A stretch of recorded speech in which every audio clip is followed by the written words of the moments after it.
नमस्कार मेरे प्यारे श्रोताओं, आज मैं आपके लिए एक अनोखी कहानी लेकर आई हूँ जो आपके दिल को छू जाएगी।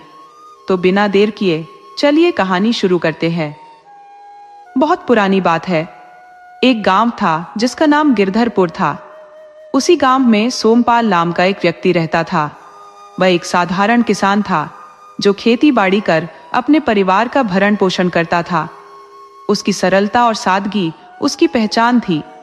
वह किसी से ज्यादा बातचीत नहीं करता था और न ही किसी के मामलों में दखल देता था।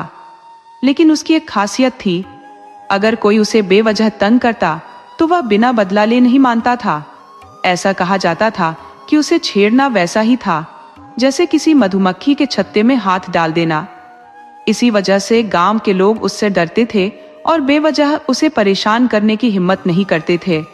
हालांकि यह सब तब होता जब कोई हद से ज्यादा उसे परेशान करता, अन्यथा सोमपाल स्वभाव से बहुत अच्छा और मददगार था। उस जमाने की बात है जब 1 रुपए की कीमत आज के 1000 रुपए के बराबर होती थी। अचानक एक दिन सोमपाल का बैल गंभीर बीमारी से ग्रस्त हो गया और कुछ ही दिनों में उसकी मृत्यु हो गई। अब उसके पास एक ही बैल बचा था और एक बैल से खेती करना बहुत मुश्किल था। वह बेहद चिंतित था क्योंकि दूसरा बैल उसकी जरूरतों के अनुसार मिल नहीं रहा था। बहुत सोचने विचारने के बाद उसने फैसला किया कि वह अपने बचे हुए बैल को बेच देगा और उससे मिले पैसों से एक नई जोड़ी खरीदने की कोशिश करेगा। लेकिन नई जोड़ी खरीदने के लिए उसे थोड़ा कर्ज भी लेना पड़ता, जो उसे साहूकार से लेना होता। सोमपाल अपने मन में हिसाब किताब लगाता हुआ घर पहुंचा और अपनी पत्नी को सारी बात बताई। अगले दिन वह बैल को बेचने के इरादे से शहर जाने की तैयारी करने लगा। उस समय बाजार बहुत दूर हुआ करते थे। गांव के पास कोई बाजार नहीं था। शहर जाने से पहले उसने अपनी पत्नी से पूछा, तुम्हें बाजार से कुछ मंगवाना हो तो बता दो। बैल बेचकर जो पैसे मिलेंगे उसमें से कुछ खर्च करके तुम्हारी जरूरत की चीजें भी ले आऊंगा।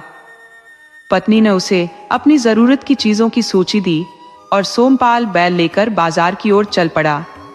रास्ते भर वह अपने मन में गणना करता जा रहा था। उसने तय किया था कि बैल की कीमत 14 रुपए मांगेगा, लेकिन अगर मोल भाव के बाद 13 रुपए भी मिल गए तो वह बेच देगा। उसे उम्मीद थी कि बैल बेचने के बाद कर्ज लेकर वह एक नई जोड़ी बैल खरीद पाएगा। योजना बनाते हुए वह धीरे धीरे अपनी मंजिल की ओर बढ़ रहा था। उसके मन में तमाम विचार उमड़ घुमड़ रहे थे और वह अपनी धुन में खोया हुआ था। अब वह अपने गांव की सरहद पार कर एक अन्य क्षेत्र में पहुंच चुका था, जिसे कंचनपुर गांव के नाम से जाना जाता था। इस गांव में एक नामी गिरामी ठग रहता था, जिसकी पहचान दूर दूर तक फैली हुई थी। लेकिन सोमपाल का स्वभाव ऐसा था कि उसे किसी के काम से कोई सरोकार नहीं था। वह अपने ही ख्यालों में मग्न अपने रास्ते पर चलता जा रहा था। तभी पीछे से एक आवाज आई, अरे भैया, क्या बैल बेचने के लिए ले जा रहे हो? सोमपाल ने पीछे मुड़कर देखा तो रास्ते पर एक व्यक्ति खड़ा नजर आया। वह व्यक्ति बोला, मैं भी बैल खरीदने की सोच रहा हूं, चलिए, अगर यही बात बन जाए तो मुझे भी आगे जाने की जरूरत नहीं पड़ेगी। इस पर सोमपाल ने उत्तर दिया, हाँ भैया, यह तो सही रहेगा। अगर मोल भाव सही हो गया तो मुझे भी दूर जाने का कष्ट नहीं उठाना पड़ेगा। उस आदमी ने पूछा, तो बताइए भैया, ये बैल कितने का है? सोमपाल ने कहा, भैया, मैं इसे 14 रुपए में बेचने की सोच रहा था, लेकिन अगर यही सौदा हो जाए तो इसे 13 रुपए में दे दूंगा, इससे कम में नहीं बेचूंगा। यह सुनकर वह व्यक्ति जोर से हंसा और बोला, 13 रुपए का? भैया, इस बैल में तो मुझे कहीं से भी 13 रुपए की कीमत नहीं दिख रही। इस पर सोमपाल झल्लाकर बोला, तो तुम ही बताओ, तुम्हें यह बैल कितने का लग रहा है? वह व्यक्ति मुस्कुराकर बोला, भैया, मुझे तो यह बैल 2 रुपए का लग रहा है। इतना कहकर वह हंसता हुआ आगे बढ़ गया। उसकी बात सुनकर पीछे पीछे चल रहा एक और ग्राहक भी वहां से आगे बढ़ने लगा। थोड़ी ही दूरी पर उन्हें एक और व्यक्ति खड़ा हुआ दिखाई दिया। उसने सोमपाल को आवाज लगाई, भैया, क्या बैल बेचने के लिए ले जा रहे हो? सोमपाल ने उत्तर दिया, हाँ भैया, इसे बेचने के लिए ही ले जा रहा हूं। यह सुनकर वह व्यक्ति प्रसन्नता से बोला, अच्छा, यह बैल बिकाऊ है, तो मैं इसे खरीदना चाहता हूं, क्योंकि मुझे भी बैल की आवश्यकता है। सोमपाल ने कहा, ठीक है भैया, अगर आप खरीदना चाहते हैं तो सौदा कर सकते हैं। उस व्यक्ति ने पूछा, तो भैया कितने का बेचोगे? सोमपाल ने जवाब दिया, भैया, ये जो मेरे साथ चल रहे भाई साहब हैं, मैंने इन्हें बैल 14 रुपए का बताया, लेकिन अगर यहीं रास्ते में सौदा तय हो जाए तो मैं इसे 13 रुपए में दे दूंगा, इससे कम कीमत नहीं लूंगा। दूसरा व्यक्ति बोला, भैया 13 रुपए तो बहुत ज्यादा मांग रहे हो। इस पर सोमपाल ने कहा, तो तुम बताओ, तुम इसे कितने का लेना चाहते हो? उस व्यक्ति ने उत्तर दिया, भैया मैं तो इसे 2.5 रुपए में खरीदना चाहता हूं। यह सुनकर सोमपाल खींच कर बोला, भैया 2.5 रुपये में कहीं बैल मिलता है? इतना कहकर वह आगे बढ़ गया, लेकिन दूसरा व्यक्ति भी उसके पीछे पीछे चलने लगा। काफी दूर तक चलते चलते तीनों एक घने वृक्ष की छांव के नीचे पहुंचे। वहां एक वृद्ध व्यक्ति आराम से बैठा हुआ था। तीनों अपनी बहस में उलझे हुए आगे बढ़ रहे थे। उनकी बहस सुनकर वृद्ध ने उन्हें टोकते हुए पूछा, भैया क्या मामला है? तुम लोग आपस में क्यों उलझ रहे हो? इस पर उन दोनों व्यक्तियों ने कहा, बाबा हम बैल खरीदने बेचने की बात कर रहे हैं। अगर यही सौदा तय हो जाए तो इतनी दूर बाजार जाने की जरूरत नहीं पड़ेगी। सोमपाल ने कहा, बाबा ये लोग बैल का जो दाम लगा रहे हैं वह बहुत कम है, ये मुझे ठगना चाहते हैं। वृद्ध ने उत्सुकता से पूछा, अच्छा कितने का मांग रही है? सोमपाल ने पहले व्यक्ति की ओर इशारा करते हुए कहा, यह रुपये 2 में खरीदना चाहता है, और फिर दूसरे की ओर इशारा कर बोला, यह 2.5 रुपये देने को कह रहा है। वृद्ध ने मुस्कुराते हुए कहा, भैया तुम क्यों इतना परेशान हो रहे हो? तुम खुद बताओ, इस बैल का तुम्हारे हिसाब से क्या उचित मूल्य होना चाहिए? सोमपाल ने उत्तर दिया, बाबा आप ही बताइए, जो भी सही मूल्य आप तय करेंगे मैं मान लूंगा। वृद्ध ने गंभीरता से कहा, ठीक है, लेकिन याद रखना मेरा फैसला अंतिम होगा। बाद में तुम लोग अपनी बात से पलटने की कोशिश मत करना। सोमपाल ने आत्मविश्वास से कहा, बाबा मुझे आप पर पूरा भरोसा है, आप निष्पक्ष निर्णय करेंगे क्योंकि आप बाहर के व्यक्ति हैं। वृद्ध ने थोड़ी देर सोचकर कहा, देखो भैया, यह बैल ना तो रुपये 2 का है और ना ही 2.5 रुपये का। इसका सही मूल्य रुपये 3 है, इसे रुपये 3 में बेच दो। ये सुनकर जिसने 2.5 रुपये का दाम लगाया था उसने रुपये 3 देकर बैल खरीद लिया। सोमपाल यह देखकर स्तब्ध रह गया। वह गहरी निराशा के साथ उन 3 रुपये को थामे भारी मन से अपने गांव की ओर लौटने लगा। कुछ कदम आगे बढ़ने के बाद उसने मन ही मन सोचा, आखिरी बार अपने बैल को देख ही लूं। जब उसने पलटकर देखा तो उसकी आंखें विस्मय से फटी रह गई। वह वृद्ध और दोनों खरीदार बैल को हाँकते हुए ठहाके लगाते चले जा रहे थे। उसकी शंका को जैसे पंख लग गए। वह चुपचाप उनका पीछा करने लगा। पीछा करते करते वह गांव के बाहर एक जर्जर झोपड़ी तक जा पहुंचा। तीनों ने बैल को झोपड़ी के बाहर बांध दिया और अंदर जाकर जोर जोर से ठहाके लगाकर बातें करने लगे। उनकी बातें सुनकर उसे समझ आ गया कि वह ठगी का शिकार हो चुका है। दरअसल ये तीनों चंदनपुरी के कुख्यात ठग थे। वृद्ध व्यक्ति का नाम हरकू था और वे दोनों खरीदार उसके बेटे गिरधर और नटवर। ये तीनों मिलकर चालाकी से लोगों को ठगने में माहिर थे। इनके कारनामों से पूरा इलाका त्रस्त था। इनकी ठगी के जाल में जो एक बार फंसता वह बचकर निकल नहीं पाता। लेकिन इस बार उन्होंने गलत व्यक्ति से पंगा ले लिया था। कुछ दिनों बाद गिरधर सड़क किनारे नए शिकार की तलाश में खड़ा था। तभी उसने देखा एक औरत घूंघट में लिपटी सड़क पर अकेली चली आ रही थी। उसके कदम डगमगा रहे थे और चेहरे पर आंसुओं की धार बह रही थी।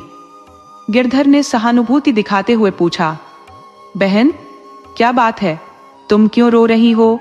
औरत ने सिसकते हुए कहा, मेरे पति ने मुझे घर से निकाल दिया। अब मैं कहाँ जाऊं? उसने दूसरी शादी कर ली है और मुझे अकेला छोड़ दिया है। गिरधर ने उसे सांत्वना देते हुए कहा, घबराओ मत, मेरे घर चलो, मैं तुम्हें रानी की तरह रखूंगा। औरत ने थोड़ी देर सोचा और फिर कहा, ठीक है, तुम सही कहते हो। अगर मेरा पति दूसरी शादी कर सकता है तो मैं भी किसी और के साथ रह सकती हूँ। गिरधर गर्वित मन से आगे आगे चलने लगा और वह औरत उसके पीछे पीछे। जब वे झोपड़ी के पास पहुंचे तो नटवर वहां मौजूद था। नटवर ने उस औरत को देखते ही चौंकते हुए पूछा, गिरधर, ये कौन है?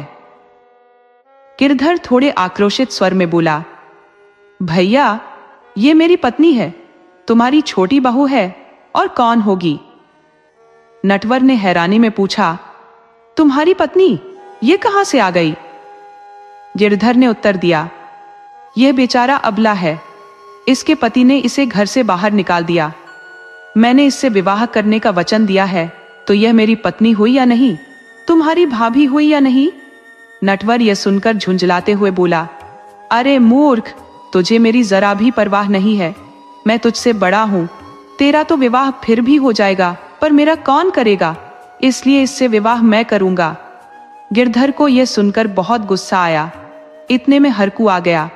उसने दोनों बेटों को झगड़ते देखा तो चिल्लाते हुए पूछा, ये क्या तमाशा हो रहा है? तभी उसकी नजर उस स्त्री पर पड़ी जो घूंघट में बैठी थी। उसे देखते ही उसकी आंखों में चमक आ गई। मन ही मन उसने सोचा, लगता है मेरे बेटे ने कोई बड़ा हाथ मारा है। हरकू ने झिड़कते हुए कहा, कमीनो, क्यों लड़ रहे हो? गिरधर ने जवाब दिया, देखो बापू, इस लाचार स्त्री को मैं लेकर आया हूं। इसके पति ने इसे घर से निकाल दिया।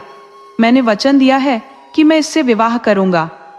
तभी नटवर बीच में बोला, बापू, आप तो देख ही रहे हैं, इसका तो विवाह हो जाएगा, पर मेरा कौन करेगा? इसलिए इसे मैं ब्याहूंगा। ये सुनकर हरकू ने माथा पकड़ लिया। उसने गुस्से में दोनों को डांटते हुए कहा, चुप रहो, तुम्हें शर्म नहीं आती? तुम दोनों एक स्त्री को लेकर लड़ रहे हो और अपने बाप का जरा भी ख्याल नहीं आया? कमीनो, तुम चुल्लू भर पानी में डूब मरने लायक हो। जाओ, बाजार से बढ़िया खाने पीने का इंतजाम करो। ये तुम्हारी अम्मा बनेगी, इससे मैं विवाह करूंगा। तुम्हारा तो विवाह होता रहेगा। दोनों बेटे यह सुनकर सख्ते में आ गए, लेकिन बाप की आज्ञा मानने के सिवा उनके पास कोई चारा नहीं था। उन्होंने चुपचाप सिर झुका लिया। हरकू ने कुछ पैसे निकालकर उन्हें आदेश दिया, जाओ, बाजार से अच्छे अच्छे सामान लेकर आओ। तभी स्त्री ने हिचकिचाते हुए कहा, नहीं, मुझे कुछ अच्छा नहीं लगता, लेकिन मुझे खड़ी बहुत पसंद है। हरकू ने हामी भरते हुए कहा, ठीक है, दही और खाने पीने का सामान ले आओ। दोनों बेटों को बाजार भेज दिया गया। बाजार दूर था, जिससे यह तय था कि वे 4-5 घंटे तक वापस नहीं आ पाएंगे। इस बीच स्त्री नजाकत से झोपड़ी के अंदर आ गई। उसने उसके कंधे पर बड़ी ममता से हाथ रखा और बोला, रानी, अब तो जरा अपना चेहरा दिखा दो। लेकिन अगले ही क्षण जैसे कयामत बरस पड़ी। स्त्री ने गजब की तेजी दिखाते हुए हरकू को जमीन पर पटक दिया और उसकी छाती पर चढ़कर बैठ गई। फिर बिना रुके लोहे जैसे मुक्कों से उसकी धुनाई करने लगी। हरकू को संभलने का मौका ही नहीं मिला। उसकी जबरदस्त मार से हरकू दर्द से कराहते हुए हे चिल्लाने लगा। वह स्त्री गजब की फुर्ती से बेलन उठाकर और भी पिटाई करने लगी। हरकू से उसने चीखते हुए पूछा, मैं तेरी जान ले लूंगी, जल्दी बता, तूने धन कहाँ छुपा रखा है? और फिर उसने 2-3 बेलन और दे मारे। हरकू दर्द से चिल्लाते हुए बोला, तू कौन है? इस पर उसने फिर 2 बेलन और जड़ दिए और बोली, मैं वही हूं जिसकी तूने 3 में कीमत लगाई थी। हरकू की आंखें अब खुल गई थी। उसे एहसास हुआ कि उसकी खैर नहीं अगर उसने कुछ नहीं बताया। कुछ देर बाद स्त्री ने छुपा हुआ धन खोजना शुरू किया और उसे लेकर वहां से भाग गई। हरकू बेदम और दर्द से टूटता हुआ चारपाई पर बंधा पड़ा रहा। प्यास से भी बेहाल था, लेकिन बंधा होने के कारण हिलडुल नहीं पा रहा था। हर जोड़ दुख रहा था। जालिम और निर्दयी महिला ने ऐसे मारा था कि न खून निकला न हड्डी टूटी, पर अंदरूनी चोट बहुत गहरी थी। 4-5 घंटे बाद नटवर और गिरधर वापस लौटे। झोपड़ी के बाहर से पुकारा, अम्मा, ओ अम्मा, बापू, ओ बापू, लेकिन कोई जवाब नहीं आया। जब वे अंदर घुसे तो देखा कि बापू चारपाई पर बंधा पड़ा कराह रहा था। दोनों ने पूछा, क्या हुआ बापू, अम्मा कहाँ है? हरकू ने गुस्से में बड़बड़ाना शुरू कर दिया। अरे भाड़ में गई तेरी अम्मा, वह कोई अम्मा नहीं थी। 3 रुपए में जिसे लिया था वही बदल कर आई थी। उसने बदला लेने के लिए यह सब किया। मेरा सारा सामान लूट ले गई और देखो मेरी क्या हालत कर दी है। उन दोनों ने देखा कि हरको सचमुच बहुत बुरी हालत में था। चिंता में पड़ गए और पूछा, क्या करें बापू? हरको चिल्लाते हुए बोला, अरे पहले मेरी दवा दारू का इंतजाम करो, कमबख्तों, जाओ। दोनों ने जल्दी से दवाई का प्रबंध किया, लेकिन हालत में बहुत सुधार नहीं हुआ। हरको की यही हालत 2-3 दिन रही और फिर धीरे धीरे कुछ सुधार आया। बाहर से आवाज गूंजी, टूटे फूटे गहरे घावों और पुरानी पीड़ा के रोगियों के लिए रामबाण दवा। हरकू झोपड़ी में कराहते हुए पड़ा था। उसने नटवर और गिरधर को आवाज दी, जाओ बेटा, देखो कोई हकीम आया है, उसे बुलाकर लाओ। दोनों तुरंत दौड़ पड़े। उन्होंने हकीम से विनती की, हमारे बापू की तबीयत बहुत खराब है, कृपया चलकर उन्हें देख लीजिए। हकीम उनके साथ झोपड़ी में आ गया। उसने हरको को गौर से देखा और कहा, यह तो गहरी चोटें लगने का मामला है। फिर हरको के शरीर पर अलग अलग जगह हाथ रखकर बोला, यहां दर्द हो रहा होगा? हरको कराहते हुए बोला, हाँ हकीम साहब, यहां भी बहुत दर्द है। हरको ने अपने बेटों की ओर देखते हुए कहा, हकीम साहब बड़े अनुभवी हैं, उन्होंने बिना पूछे ही समझ लिया कि कहाँ चोट लगी है। हकीम ने कहा, मैं इसका इलाज कर दूंगा, लेकिन इसके लिए मुझे खास तेल तैयार करना पड़ेगा। ऐसा कहकर उसने अपनी पेटी खोली और उसमें से कई तरह की जड़ी बूटियां निकालने लगा। हकीम ने नटवर और गिरधर से कहा, इनकी हालत गंभीर है, कुछ सामग्री मेरे पास नहीं है, तुम्हें बाजार से लानी पड़ेगी। गिरधर ने कहा, ठीक है हकीम जी, आप लिखकर दे दीजिए। हकीम ने जड़ी बूटियों की सूची तैयार की। गिरधर सूची लेकर बाजार चला गया। थोड़ी देर बाद हकीम ने बूटी पीसनी शुरू की, लेकिन उसके माथे पर चिंता की लकीरें उभर आईं। नटवर ने पूछा, क्या हुआ वैद्य जी? हकीम बोला, बुढ़ापा आ गया है बेटा, कुछ कुछ भूल जाता हूं। एक बूटी और चाहिए, लेकिन नाम याद नहीं आ रहा। नटवर बोला, कोई बात नहीं बाबा, आप नाम लिख दीजिए, मैं लेकर आता हूं।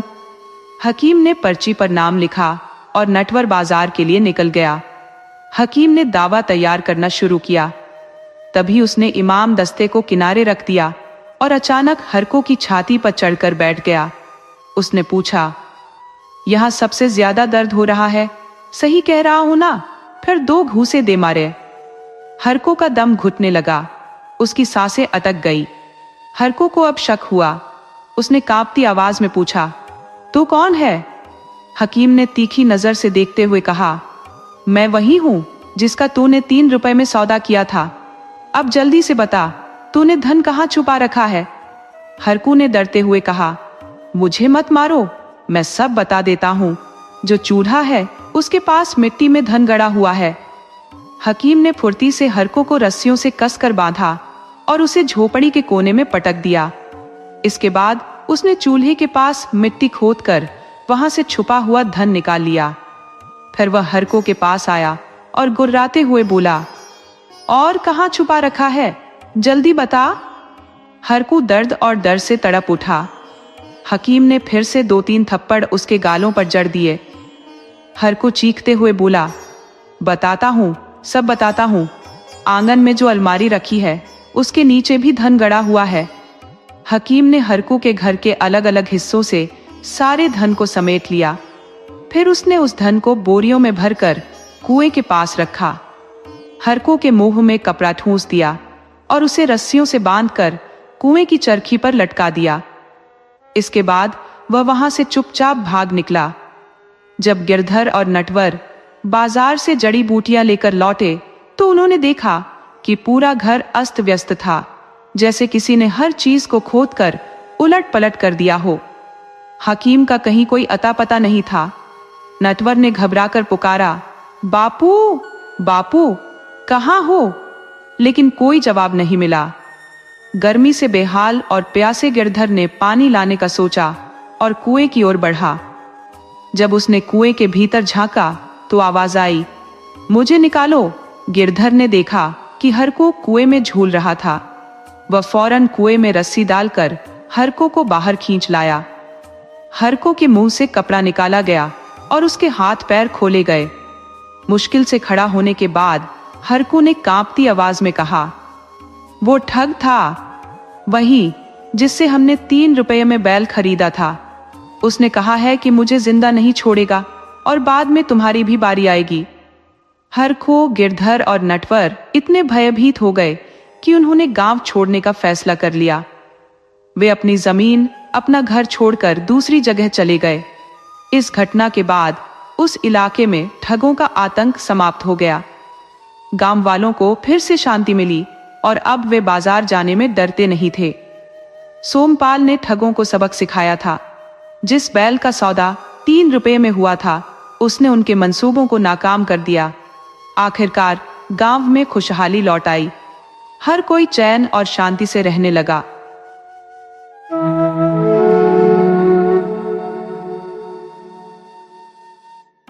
मन की काकी भागते हुए आई और बोली, अरे ओ बड़ी ठकुराइन, आपकी तकलीफ दूर करने का मैं नायाब तरीका लाई हूं। अब और परेशान होने की जरूरत नहीं है। ठकुराइन कल्याणी के चेहरे पर गहरी उदासी छाई हुई थी, जिसे साफ देखा जा सकता था। वह हमेशा ही मायूस रहती थी। उनके चेहरे की मुस्कान तो शायद बरसों पहले ही कहीं खो गई थी। उन्होंने इसे अपनी किस्मत मानकर स्वीकार कर लिया था, शायद इसलिए क्योंकि उन्हें एहसास था कि उनकी इस हालत की वजह वो खुद ही है। कल्याणी बोली, अब क्या है मन की काकी, क्यों हाफती हुई चली आ रही हो? ऐसा क्या हो गया है? मन की काकी बोली, अरे ठकुराइन, सुना है जो गांव हमारे से नदी पार पड़ता है, वहां एक साध्वी रहती है। उनका बड़ा नाम है। लोग कहते हैं जो भी उनके पास जाता है उसका दुख दर्द दूर हो जाता है। कोई भी निराश नहीं लौटता वहां से। साध्वी जी 8 साल से तपस्या कर रही है और उनके चेहरे पर ऐसा तेज है कि पूरा गांव उनकी इज्जत करता है। कल्याणी बोली, तुम्हें ये सब कैसे पता चला? मन की काकी बोली, अरे मेरी भतीजी आई थी, उसी ने मुझे बताया। मैं तो कहती हूँ ठकुराइन, छोटी ठकुराइन को भी एक बार वहां ले चलिए, शायद उन्हें कुछ आराम मिल जाए। ठकुराइन कल्याणी ने जवाब दिया, कितने डॉक्टर, हकीम, वैद्य और बाबा बैरागी को दिखा चुके हैं, लेकिन अब तक कोई फायदा नहीं हुआ। एक साध्वी भला क्या कर लेंगी? मन की काकी बोली, ठकुराइन, भगवान भी तो पत्थर के होते हैं, लेकिन लोग उनमें आस्था रखते हैं और चमत्कार भी होते हैं। कभी कभी कोई भी कुछ कर सकता है। शायद उसी साध्वी के हाथों छोटी ठकुराइन का उद्धार लिखा हो। कल्याणी ने मन की काकी की बात मान ली और बहू को ले जाने के लिए तैयार हो गई। उधर छोटी ठकुराइन ज्योति, जो उदास थी, अपने पति सर्वेश से कह रही थी, शादी के बाद भी मैं घर को एक वारिस नहीं दे पाई। इतने में बाहर से इंदु आ गई और बोली, आए माँ जी, कहिए क्या बात है? कल्याणी बोली, इंदु, मन की काकी कुछ बता रही थी, सोचा तुम्हें भी बता दूं। इतने में मन की काकी भी आ गई। जब इंदु ने मन की काकी की पूरी बात सुनी तो वह बिना किसी ना नुकुर के मान गई और अगले ही दिन दोनों सास बहू और मन की काकी उस साध्वी से मिलने के लिए निकल पड़ी। दूसरे गांव जाने के लिए बस एक ही साधन था और जब वे वहां पहुंची तो साध्वी के पास बड़ी भीड़ थी। मन की काकी और कल्याणी बाहर ही रुक गई, जबकि इंदु और साध्वी की कुटिया के अंदर चली गई। साध्वी के चेहरे पर एक अजीब सी शांति और तेज था जो सबको प्रभावित कर रहा था। इंदु को देखकर साध्वी मुस्कुरा दी और आने का कारण पूछा। इंदु ने अपना सारा दुख दर्द कह सुनाया। साध्वी बोली, देखो, घबराने की कोई जरूरत नहीं है। तुम्हें लगातार 5 महीने यहाँ आना पड़ेगा। बाद में मैं खुद तुम्हारे पास आ जाऊंगी। साध्वी ने इंदु को नवटोली और कुछ जड़ी बूटियां दी और समझाया कि कैसे उन्हें लेना है। इंदु प्रसाद लेकर बाहर आ गई। कल्याणी ने कहा, चलो अब घर चलते हैं। वैसे भी हम यहाँ आ तो गए, लेकिन मेरा मन बिल्कुल नहीं था। अब किसी पर भरोसा नहीं रहा। मन की काकी बोली, अच्छा तो हम भी साध्वी जी से मिलाते हैं। इंदु ने कहा, नहीं काकी, अगर माँ कह रही है तो चलिए घर चलते हैं। मन की काकी, इंदु और कल्याणी घर लौट आए। ऐसे ही 1.5 महीना बीत गया। अचानक एक दिन इंदु चक्कर खाकर गिर पड़ी। सर्वेश परेशान हो गया और डॉक्टर को बुला लाया। डॉक्टर ने इंदु की जांच की और कहा, खुशखबरी है ठाकुर साहब, आप पिता बनने वाले हैं। सर्वेश ने खुशी से अपनी माँ को आवाज दी। कल्याणी ने जब माँ शब्द सुना तो भागी भागी चली आई। उनके आंसू रुकने का नाम नहीं ले रहे थे। वे दादी बनने वाली थी। और दूसरा, आज 8 साल बाद उनके बेटे ने उन्हें माँ कहकर पुकारा था। 2 साल पहले जब बड़े ठाकुर साहब का दिल का दौरा पड़ने से स्वर्गवास हो गया था, तभी से सर्वेश ने अपनी माँ से बात नहीं की थी। लेकिन आज मन की काकी बोली, सब साध्वी जी का प्रताप है। ठकुराइन, हमने तो कहा था ना, आज भी चमत्कार होते हैं। कल ही हम साध्वी जी से मिलने जाएंगे। कल्याणी जी बोली, हाँ काकी, जरूर चलेंगे। और साध्वी ने 5 महीनों तक बुलाया भी है ना इंदु? सर्वेश ने कहा, नहीं माँ, कल बहुत जरूरी काम है। मुझे शहर जाना है। कचहरी में एक केस है। वो जो शहर में जमीन थी, उस पर कुछ लोगों ने अवैध कब्जा कर लिया है। उसकी कल सुनवाई है। आपको भी चलना है गवाही देने के लिए। कल्याणी कहने लगी, ठीक है बेटा, तो कल मैं मन की काकी और इंदु को भेज दूंगी, क्योंकि साध्वी तो केवल गुरुवार को बैठती है और अगले गुरुवार उनका 3रा महीना लगेगा। मन की काकी और इंदु चली गई, लेकिन काकी साध्वी को देखकर हैरान रह गई। काकी का मन बड़ा विचलित हो गया था। ये कैसी विचित्र स्थिति बन गई थी? भगवान ने कौन सी लीला रच दी थी? साध्वी से मिले बिना ही काकी बाहर आ गई थी और माथे पर पसीने की बूंदें उभर आई थी। मन ही मन सोचने लगी कि इतने सालों के बाद घर में थोड़ी सी खुशियां आई थी, अब क्या होगा? तभी इंदु ने काकी से पूछा, आप साध्वी जी से मिले बिना ही क्यों लौट आई? काकी ने झूठ बोलते हुए कहा, अरे इंदु, अंदर बहुत भीड़ थी, इसलिए लौट आई। पर असल में काकी के मन में बहुत बड़ी उलझन थी। वह सोच रही थी कि साध्वी तो वर्षों पहले उनके घर की नौकरानी थी, जो कल्याणी की सास के साथ आई थी। उस समय ठाकुरों के घर में नौकरों को दहेज में देने का चलन था। कल्याणी की सास ने अपने ससुराल से इस नौकरानी की शादी भी एक नौकर से करवा दी थी, जो उसे पसंद था। इसी कारण कल्याणी ने उसे हमेशा इज्जत दी थी। काकी अब इस बड़ी उलझन में थी कि कल्याणी और सर्वेश को साध्वी से मिलने दिया जाए या नहीं। 3रा महीना आ गया और काकी ने सोचा कि कल्याणी और सर्वेश को साध्वी से मिलाने से बचना चाहिए। लेकिन एक दिन अचानक कल्याणी गिर गई और उसके पैर में मोच आ गई। काकी को थोड़ी राहत मिली कि अब ठकुराइन कल्याणी साध्वी से मिलने नहीं जा सकेगी। लेकिन सर्वेश का क्या? 4थे महीने में काकी ने ठान लिया कि वह खुद ही सर्वेश को साध्वी से मिलाने ले जाएगी और कोशिश करेगी कि सर्वेश उससे ना मिल पाए। लेकिन इस बार काकी का मन की योजना विफल हो गई। इंदु और सर्वेश दोनों साध्वी की कुटिया में चले गए। साध्वी को देखते ही सर्वेश को अजीब सा लगा। वह तुरंत बाहर आया और काकी से पूछा, काकी, क्या आपको इन सब के बारे में पता था? काकी कुछ कह पाती, इससे पहले ही इंदु वहां आ गई और बोली, आप इतनी जल्दी क्यों लौट आए? साध्वी जी से मिले भी नहीं? सर्वेश ने बहाना बनाते हुए कहा, भीड़ बहुत ज्यादा थी, अंदर घुटन हो रही थी और सब घर के लिए निकल पड़े। रास्ते भर सर्वेश विचारों में खोया रहा। उसे कुछ भी समझ नहीं आ रहा था कि जिंदगी ने उसके साथ इतना बड़ा मजाक कैसे कर दिया। इतने सालों में बड़ी मुश्किल से उसने खुद को संभाला था और अब एक ही झटके में उसका संतुलन बिगड़ गया था। इंदु ने सर्वेश के कंधे पर हाथ रखते हुए कहा, क्या सोच रहे हैं आप? चलिए नाव से उतरिए, घर चले। तीनों नाव से उतर गए, लेकिन काकी के मन में कई सवाल उमड़ने लगे कि वह सर्वेश को क्या जवाब देगी। वहीं सर्वेश के मन में भी कई सवाल थे जिनका उत्तर वह काकी से चाहता था। घर पहुंचकर कल्याणी ने काकी से कहा, काकी, लगता है सर्वेश की तबीयत ठीक नहीं है, वह बहुत उदास और परेशान है। कल गुरुवार है और इंदु का चौथा महीना लग गया है। कल हमें साध्वी से मिलने जाना है। पिछली बार मैं मिल नहीं पाई थी, लेकिन इस बार जरूर मिलूंगी। अगले दिन काकी, इंदु और कल्याणी साध्वी जी से मिलने गए। इस बार कल्याणी साध्वी जी से मिलने अंदर चली गई। साध्वी को देखते ही कल्याणी के दिल में कुछ खटका और वह बाहर आकर काकी से बोली, शायद इसी वजह से सर्वेश परेशान था। काकी, तुमने बताया क्यों नहीं? काकी ने अपने मन की बातें छुपाते हुए कहा, देखिए ठकुराइन, मुझे कुछ भी नहीं पता था।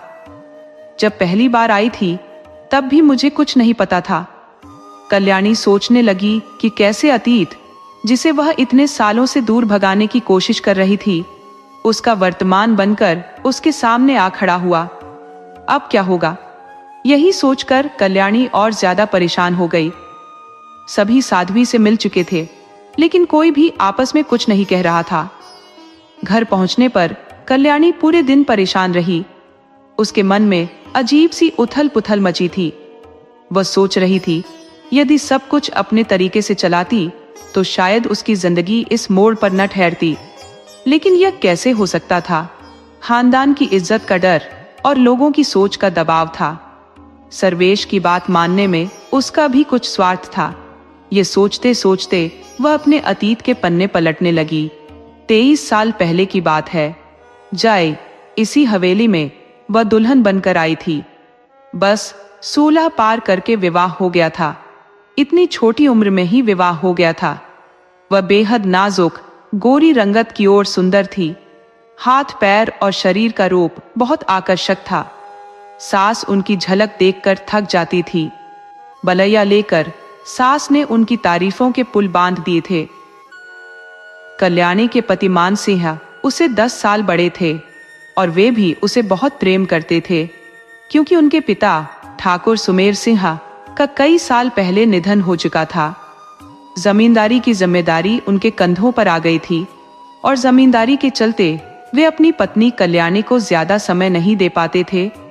कल्याणी की शादी को 1 साल होने वाला था।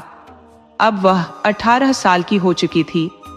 फिर एक दिन ऐसा हुआ जिसने कल्याणी की जिंदगी में एक नया मोड़ ला दिया, जिसे उसने कभी सोचा भी नहीं था। एक दिन जब कल्याणी और उसकी सौभाग्यवती मन की काकी मंदिर जा रही थी, तो एक पागल सांड अचानक उनके सामने दौड़ते हुए आ गया। तीनों स्तब्ध थी कि क्या करे। तभी एक नवयुवक, जिसकी उम्र लगभग 20 वर्ष होगी, बीच में कूद पड़ा और सांड के सीनों से झूल गया। सांड ने उसे दूर फेंक दिया और खेतों की ओर भाग गया। उस नवयुवक को गंभीर चोटें आईं। सौभाग्यवती कल्याणी की सास ज्योति घबरा गई और नवयुवक को कुछ लोगों की मदद से घर ले आई। सौभाग्यवती ने अपनी घटना की पूरी जानकारी मानसिंह को दी। उसने बताया कि नवयुवक ने उनकी जान बचाई। मानसिंह नवयुवक से मिलने गया, उसका हालचाल पूछा और तीनों की जान बचाने के लिए धन्यवाद प्रकट किया। नवयुवक ने बताया कि उसका नाम राघव है और वह नदी के पार वाले गांव में रहता है। उसके माता पिता बचपन में ही हैजा से गुजर गए थे। कोई रिश्तेदार नहीं था। फसल खराब हो गई थी और कर्ज बढ़ गया था। कर्ज न चुका पाने के कारण साहूकार ने सारी जमीन और झोपड़ी पर कब्जा कर लिया। राघव ने अभी 2 दिन पहले ही गांव में आकर मंदिर की सीढ़ियों पर रहना शुरू किया था। थोड़ी बहुत दान से उसकी भोजन की व्यवस्था हो रही थी और मंदिर के पुजारी रात को उसे खाना देते थे। मानसिंह ने कहा, तुम चिंता मत करो, पहले ठीक हो जाओ। हमारे यहाँ काम की कमी नहीं है। तुम्हें कोई काम देंगे और तब तक हवेली में आराम करो। मन की काकी तुम्हारी देखभाल करेंगी। ये कहकर मानसिंह चले गए। राघव मनकी काकी के कमरे में रहने लगा। मनकी काकी के संतान नहीं थी, इसीलिए उन्होंने राघव को बेटे की तरह मान लिया और उसे दुलार दिया। मनकी काकी की जिंदगी में जैसे एक नई रोशनी आ गई थी। अब मनकी की जिंदगी कुछ बेहतर गुजरने लगी थी, जो कभी सुख भरी नहीं थी। सौभाग्यवती के साथ आए नौकरानी किसान को दिल दे बैठी थी। सौभाग्यवती ने उनकी शादी करवा दी थी और शादी को मुश्किल से 5 साल ही हुए होंगे कि एक दिन काकी के पति एक अड़ियल घोड़े को काबू करने की कोशिश कर रहे थे। घोड़े ने जोर से लात मारी और किसान का सिर पत्थर से टकरा गया। वह वहीं ढेर हो गए। उनके एक 10 साल का बेटा भी था, जिसे एक दिन सांप ने दंस लिया और वह भी नहीं बच सका। काकी को राघव में अपने खोए हुए बेटे की झलक मिल गई थी, जिससे उसकी खुशियां लौटी। उधर राघव भी हवेली में काम करने लगा और उसे एक नई जिंदगी मिल गई। लेकिन जब भी कल्याणी राघव को देखती, उसका दिल विचलित हो उठता। कल्याणी को राघव के प्रति अलग ही भावनाएं महसूस होने लगी। वह किसी न किसी बहाने से उसके पास जाने की कोशिश करती रहती। उसकी गठीली काया, सुडौल बाहें देखकर वह भीतर ही भीतर बेचैन हो उठती थी। उसे कुछ समझ नहीं आ रहा था कि यह क्या हो रहा है। हर पल वह राघव को अपने सामने देखना चाहती थी। शायद वह उसे चाहने लगी थी। राघव के प्रति उसकी छिपी हुई भावनाएं उसके किसी भी काम में मन नहीं लगने देती थी। एक दिन कल्याणी ने हिम्मत करके राघव से अपने दिल की बात कह दी। राघव, मैं तुम्हें चाहने लगी हूं। लेकिन राघव ने जवाब दिया, छोटी ठकुराइन, आप क्या कह रही हैं? ये सब आपको शोभा नहीं देता। और वह खुद को छुड़ाकर चला गया। राघव ने ठाकुर साहब से कहकर अपना काम खेतों में लगवा लिया और उस घटना के बारे में किसी से भी कुछ नहीं कहा। कुछ दिनों बाद उसने काकी से कहा, माँ, मेरा भी ब्याह करवा दो। कब तक मुझे यूं अकेले खिलाती रहोगी? काकी यह सुनकर बहुत खुश हुई और उसने ठाकुर साहब के खेतों में काम करने वाली अनाथ लड़की जानकी से राघव की शादी करवा दी। जानकी राघव की दुल्हन बनकर आई और राघव उसे पाकर बहुत खुश हुआ। जानकी भी यह सोचकर खुश थी कि अब उसकी दुनिया में कोई तो है जिसे वह अपना कह सकती है। समय बीतता गया। उधर कल्याणी भी राघव को भुलाने की कोशिश करने लगी। कुछ दिनों बाद कल्याणी ने खुशखबरी दी कि वह मां बनने वाली है। ये सुनकर सौभाग्यवती और ठाकुर मानसिंह बहुत खुश हुए। कुछ महीनों बाद कल्याणी ने एक बेटे को जन्म दिया, जिसका नाम उन्होंने सर्वेश प्रताप सिंह रखा। इधर जानकी ने भी खुशखबरी सुनाई और कुछ महीनों बाद उसने भी एक बेटी को जन्म दिया, जिसका नाम राघव ने धनी रखा। समय धीरे धीरे गुजरता रहा। दोनों बच्चे बड़े होने लगे और उनकी शरारतों से हवेली में रौनक बनी रहती थी। वे लड़ते झगड़ते बड़े हो रहे थे। इसी बीच सौभाग्यवती भी बीमारी के बाद चल बसी। जब सर्वेश ने 8वीं पास कर ली तो वह आगे की पढ़ाई के लिए अपने मामा के पास शहर चला गया। उधर राघव ने खेतों के पास अपनी झोपड़ी बना ली थी।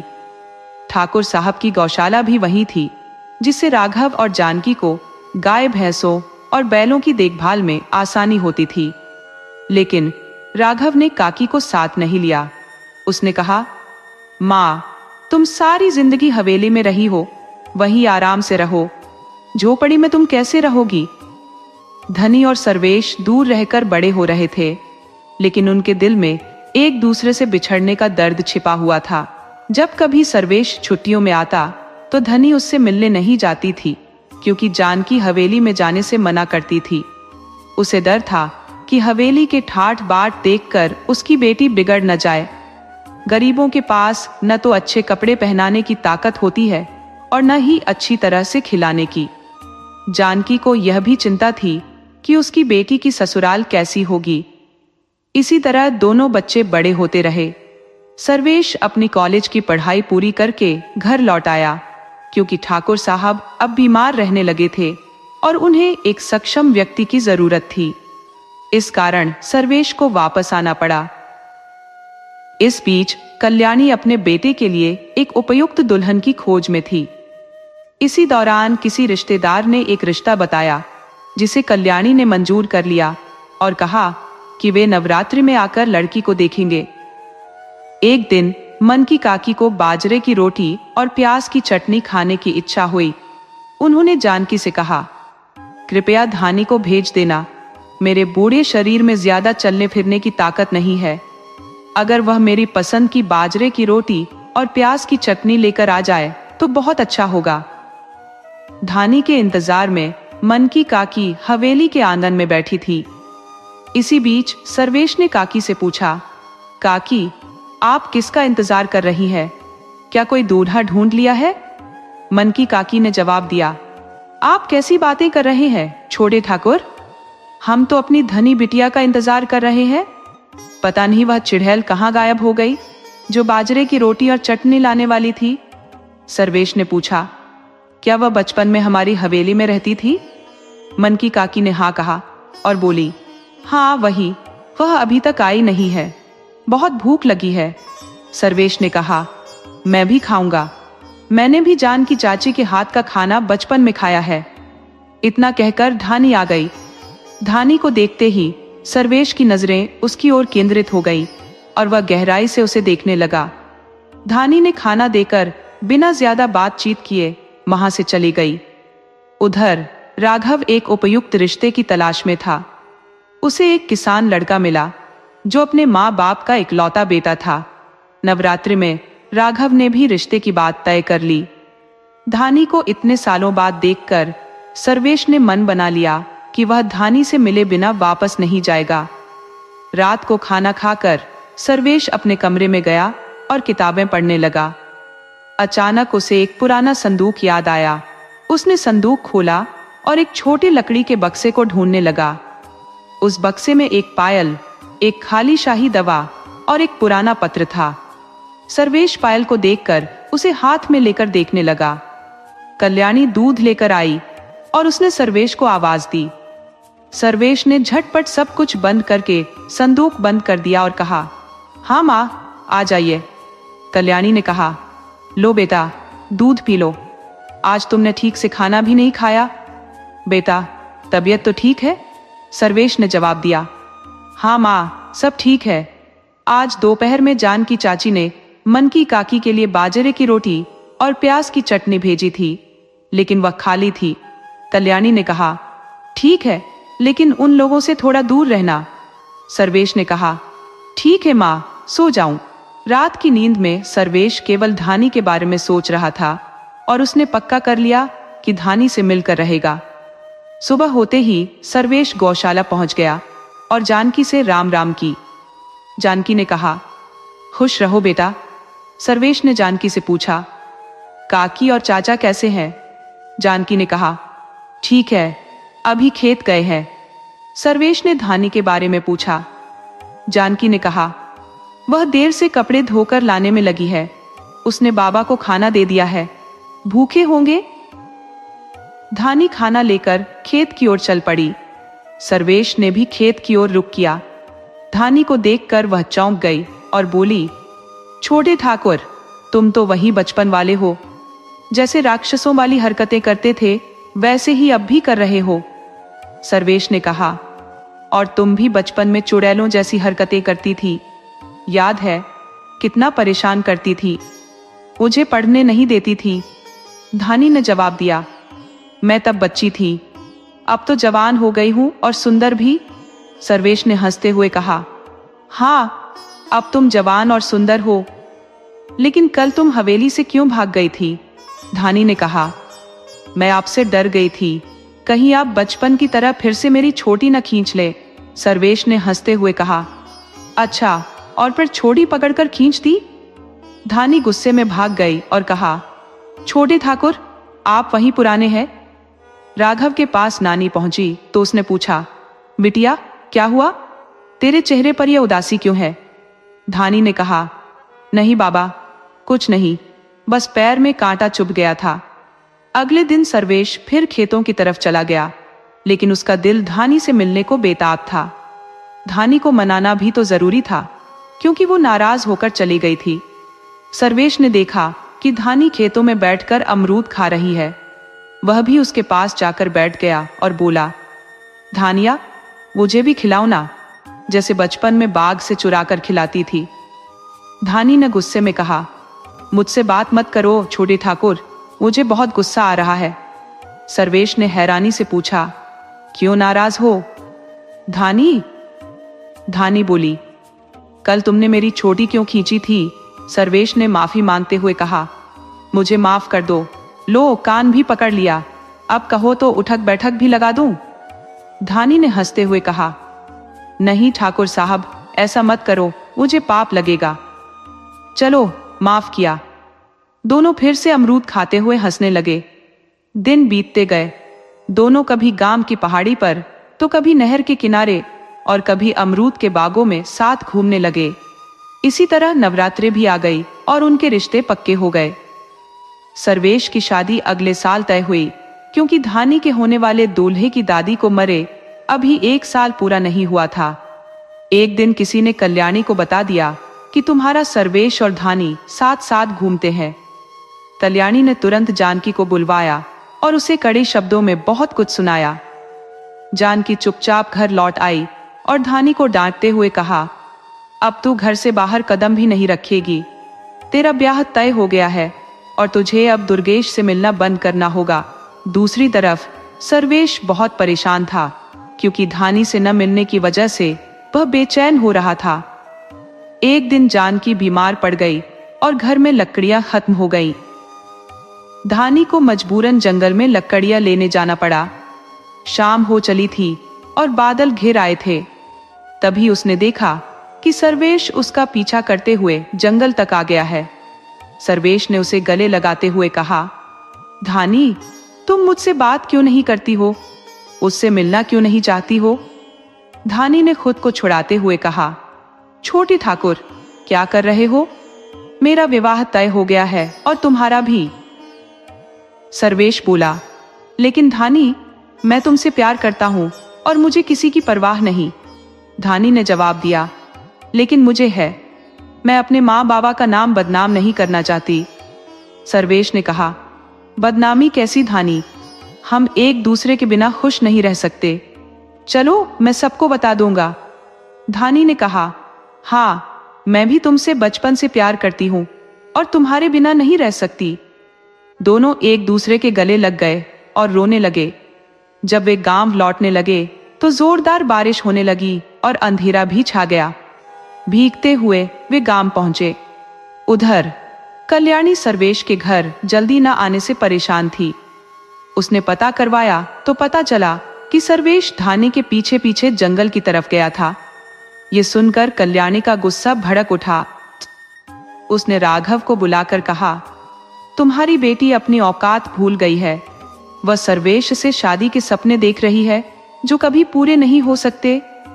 जैसे तुमने मेरे प्यार को ठुकराया था, वैसे ही आज मैं तुम्हारी बेटी को ठुकराती हूं। तुम अभी के अभी गांव छोड़कर चले जाओ। राघव ने विनती करते हुए कहा, ठाकुराइन, जानकी की तबीयत खराब है और बारिश भी तेज हो रही है। ऐसी स्थिति में हम कहां जाएंगे? लेकिन कल्याणी ने कोई दया नहीं दिखाई और चीख कर बोली, मैं कुछ नहीं जानती, तुम्हें गांव छोड़ना ही पड़ेगा। राघव मायूस होकर घर लौटा और देखा कि सर्वेश और धानी एक दूसरे का हाथ थामे चले आ रहे हैं। राघव को बहुत गुस्सा आया और उसने धानी को जबरदस्ती साथ ले जाना शुरू किया। सर्वेश ने रोकने की कोशिश की, लेकिन राघव ने उसकी बात अनसुनी कर दी और बोला, बाद में बात करेंगे छोटे ठाकुर, आप हवेली जाइए, आपकी माँ आपका इंतजार कर रही है। राघव ने कुछ जरूरी सामान बांधा और अपने परिवार के साथ गांव छोड़ने का फैसला किया। रात के अंधेरे में बिना किसी को बताए वे नदी की तरफ निकल पड़े। बारिश तेज हो रही थी, बिजली कड़क रही थी, लेकिन राघव ने किसी भी चीज की परवाह नहीं की। उसकी आत्मसम्मान को ठेस लगी थी। उसने नाव खोली जो कि रस्सी से बंधी हुई थी और अपने परिवार को नाव में बैठाकर नदी पार करने लगा। लेकिन कुछ दूर जाकर नाव बेकाबू हो गई, क्योंकि पानी का बहाव बहुत तेज था और बारिश भी जोरदार हो रही थी। नाव धीरे धीरे डूबने लगी। कुछ ही देर में नाव पूरी तरह डूब गई। इस बीच कल्याणी की तंद्रा टूटी जब उसने बार बार भौंकते कुत्ते की आवाज सुनी। उस समय साध्वी जी सीढ़ियों पर उदास बैठी थी और मंदिर के पुरोहित जी अपनी छड़ी का सहारा लेकर धीरे धीरे साध्वी के पास पहुंचे। उन्होंने पूछा, बेटी, इतनी उदास क्यों बैठी हो? कोई परेशानी है?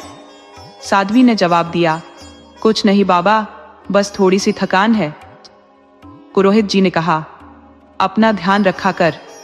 बेटी, तुम्हारे सिवा मेरा कौन है? अब तो पुरोहित न भी नहीं रही।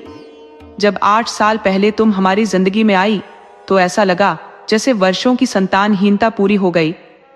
इतना कहकर पुरोहित जी की आंखें नम हो गई। साध्वी ने सवाल किया, बाबा, ऐसा क्यों कह रहे हैं?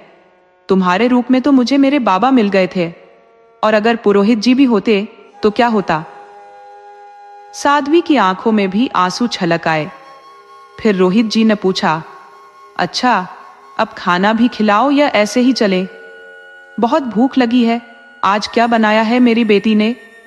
साध्वी ने उत्तर दिया, यहाँ दूध, दलिया, लौकी की सब्जी, आलू का भरता, धनिया की चटनी और गेहूं की नरम नरम रोटी है।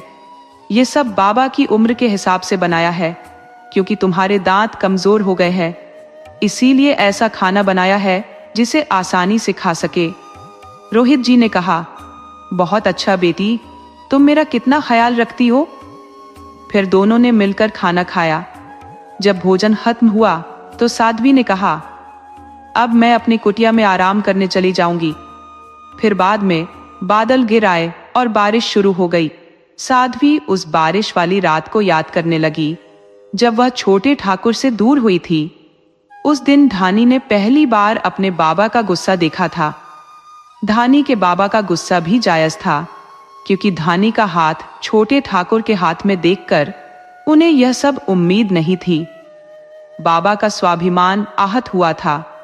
उन्होंने धानी का हाथ छोटे ठाकुर से छुड़वाकर उसे झोपड़ी के अंदर ले गए और पूछा, ये सब क्या है? अगर यह सच है तो तुम्हें छोटे ठाकुर को आज से भूलना होगा। वचन दो कि आज के बाद तुम उनसे नहीं मिलोगी। उस दिन धानी ने छोटे ठाकुर से न मिलने का वचन लिया और साथ ही गांव छोड़ने का भी निर्णय लिया। आंधी, तूफान और बारिश के बीच वे गांव छोड़कर निकल पड़े। अम्मा और बाबा उस तूफान में ऐसे बहे जैसे कई दिलों को तोड़ते हुए चले गए। नाव ही एकमात्र रास्ता था गांव से बाहर जाने का, लेकिन तूफान ने उसे बेकाबू कर दिया और नाव डूब गई। बाबा और अम्मा की शवें बाद में मिली। धानी अगले दिन बेहोशी की हालत में नदी के किनारे पड़े मिली। पुरोहित बाबा, जो अपनी दिनचर्या के अनुसार नदी पर स्नान करने गए थे, ने धानी को देखा और उसकी नब्ज टटोली। उन्होंने आसपास के लोगों को बुलाया और धानी को मंदिर के पास झोपड़ी में ले गए। पुरोहित बाबा ने फौरन धानी के कपड़े बदलवाने और इलाज करने का आदेश दिया। वे केवल पुरोहित ही नहीं बल्कि प्रसिद्ध वैद्य भी थे। धानी को होश में आते ही उसने अपने अम्मा और बाबा के बारे में पूछा। गांव के लोग उसकी मदद करने लगे और जब अम्मा और बाबा की शवें मिली तो पुरोहित बाबा ने उनका अंतिम संस्कार किया। अनाथ धानी के सिर पर हाथ रखकर उन्होंने कहा, मैं तुम्हारे साथ रहूंगा। और तब से धानी रोहित बाबा और रोहित अम्मा के साथ रहने लगी। धनी ने रोहित बाबा और पुरोहितन कोम्मा के पास जाकर उनकी सेवा शुरू कर दी थी। बाबा ने अपनी पूरी विद्या धानी को सिखा दी थी और अब धानी उनके साथ दुर्लभ जड़ी बूटियां ढूंढने भी जाने लगी थी। एक दिन धानी ने सोचा, क्यों ना इन जड़ी बूटियों को मंदिर के पीछे की खाली जमीन पर उगाया जाए। सरपंच जी से इजाजत लेकर उसने ऐसा ही किया। अब वह मंदिर के तालाब से पानी लाकर पौधों को सींचती थी। गांव वालों ने भी यह देख उसकी मदद करना शुरू कर दिया और जल्द ही मंदिर के चारों तरफ हरियाली ही हरियाली छा गई। 8 सालों के इस सफर में पुरोहित बाबा ने एक दिन आवाज लगाई, धानी, थोड़ा कंबल देना, बारिश के कारण ठंड लग रही है। साध्वी धानी बोली, अभी लाती हूं बाबा। उधर कल्याणी बहुत परेशान थी, क्योंकि इंदु का 5वां महीना लग गया था और उसे साध्वी धानी के पास ले जाना था। लेकिन वह इस बात को लेकर चिंतित थी कि इंदु के साथ किसे भेजा जाए। इस बार कल्याणी ने निर्णय लिया कि वह खुद इंदु और मन की काकी के साथ जाएंगी। जब धानी ने कल्याणी और मन की काकी के पैर छुए, इंदु यह देखकर थोड़ी हैरान हुई, लेकिन कुछ नहीं कहा। धानी ने इंदु की नब्ज टटोली और कुछ जड़ी बूटी देकर कहा, इन्हें समय पर लेते रहना, सब ठीक रहेगा। अगली बार जब आओगी तो मैं खुद तुम्हारे घर आकर जांच करूंगी। अब तुम्हें आराम की जरूरत है, ज्यादा सफर करना सही नहीं होगा। समय बीतता गया और इंदु का छठा महीना भी लग गया। आज धानी के पास कुछ ज्यादा ही मरीज आ गए थे।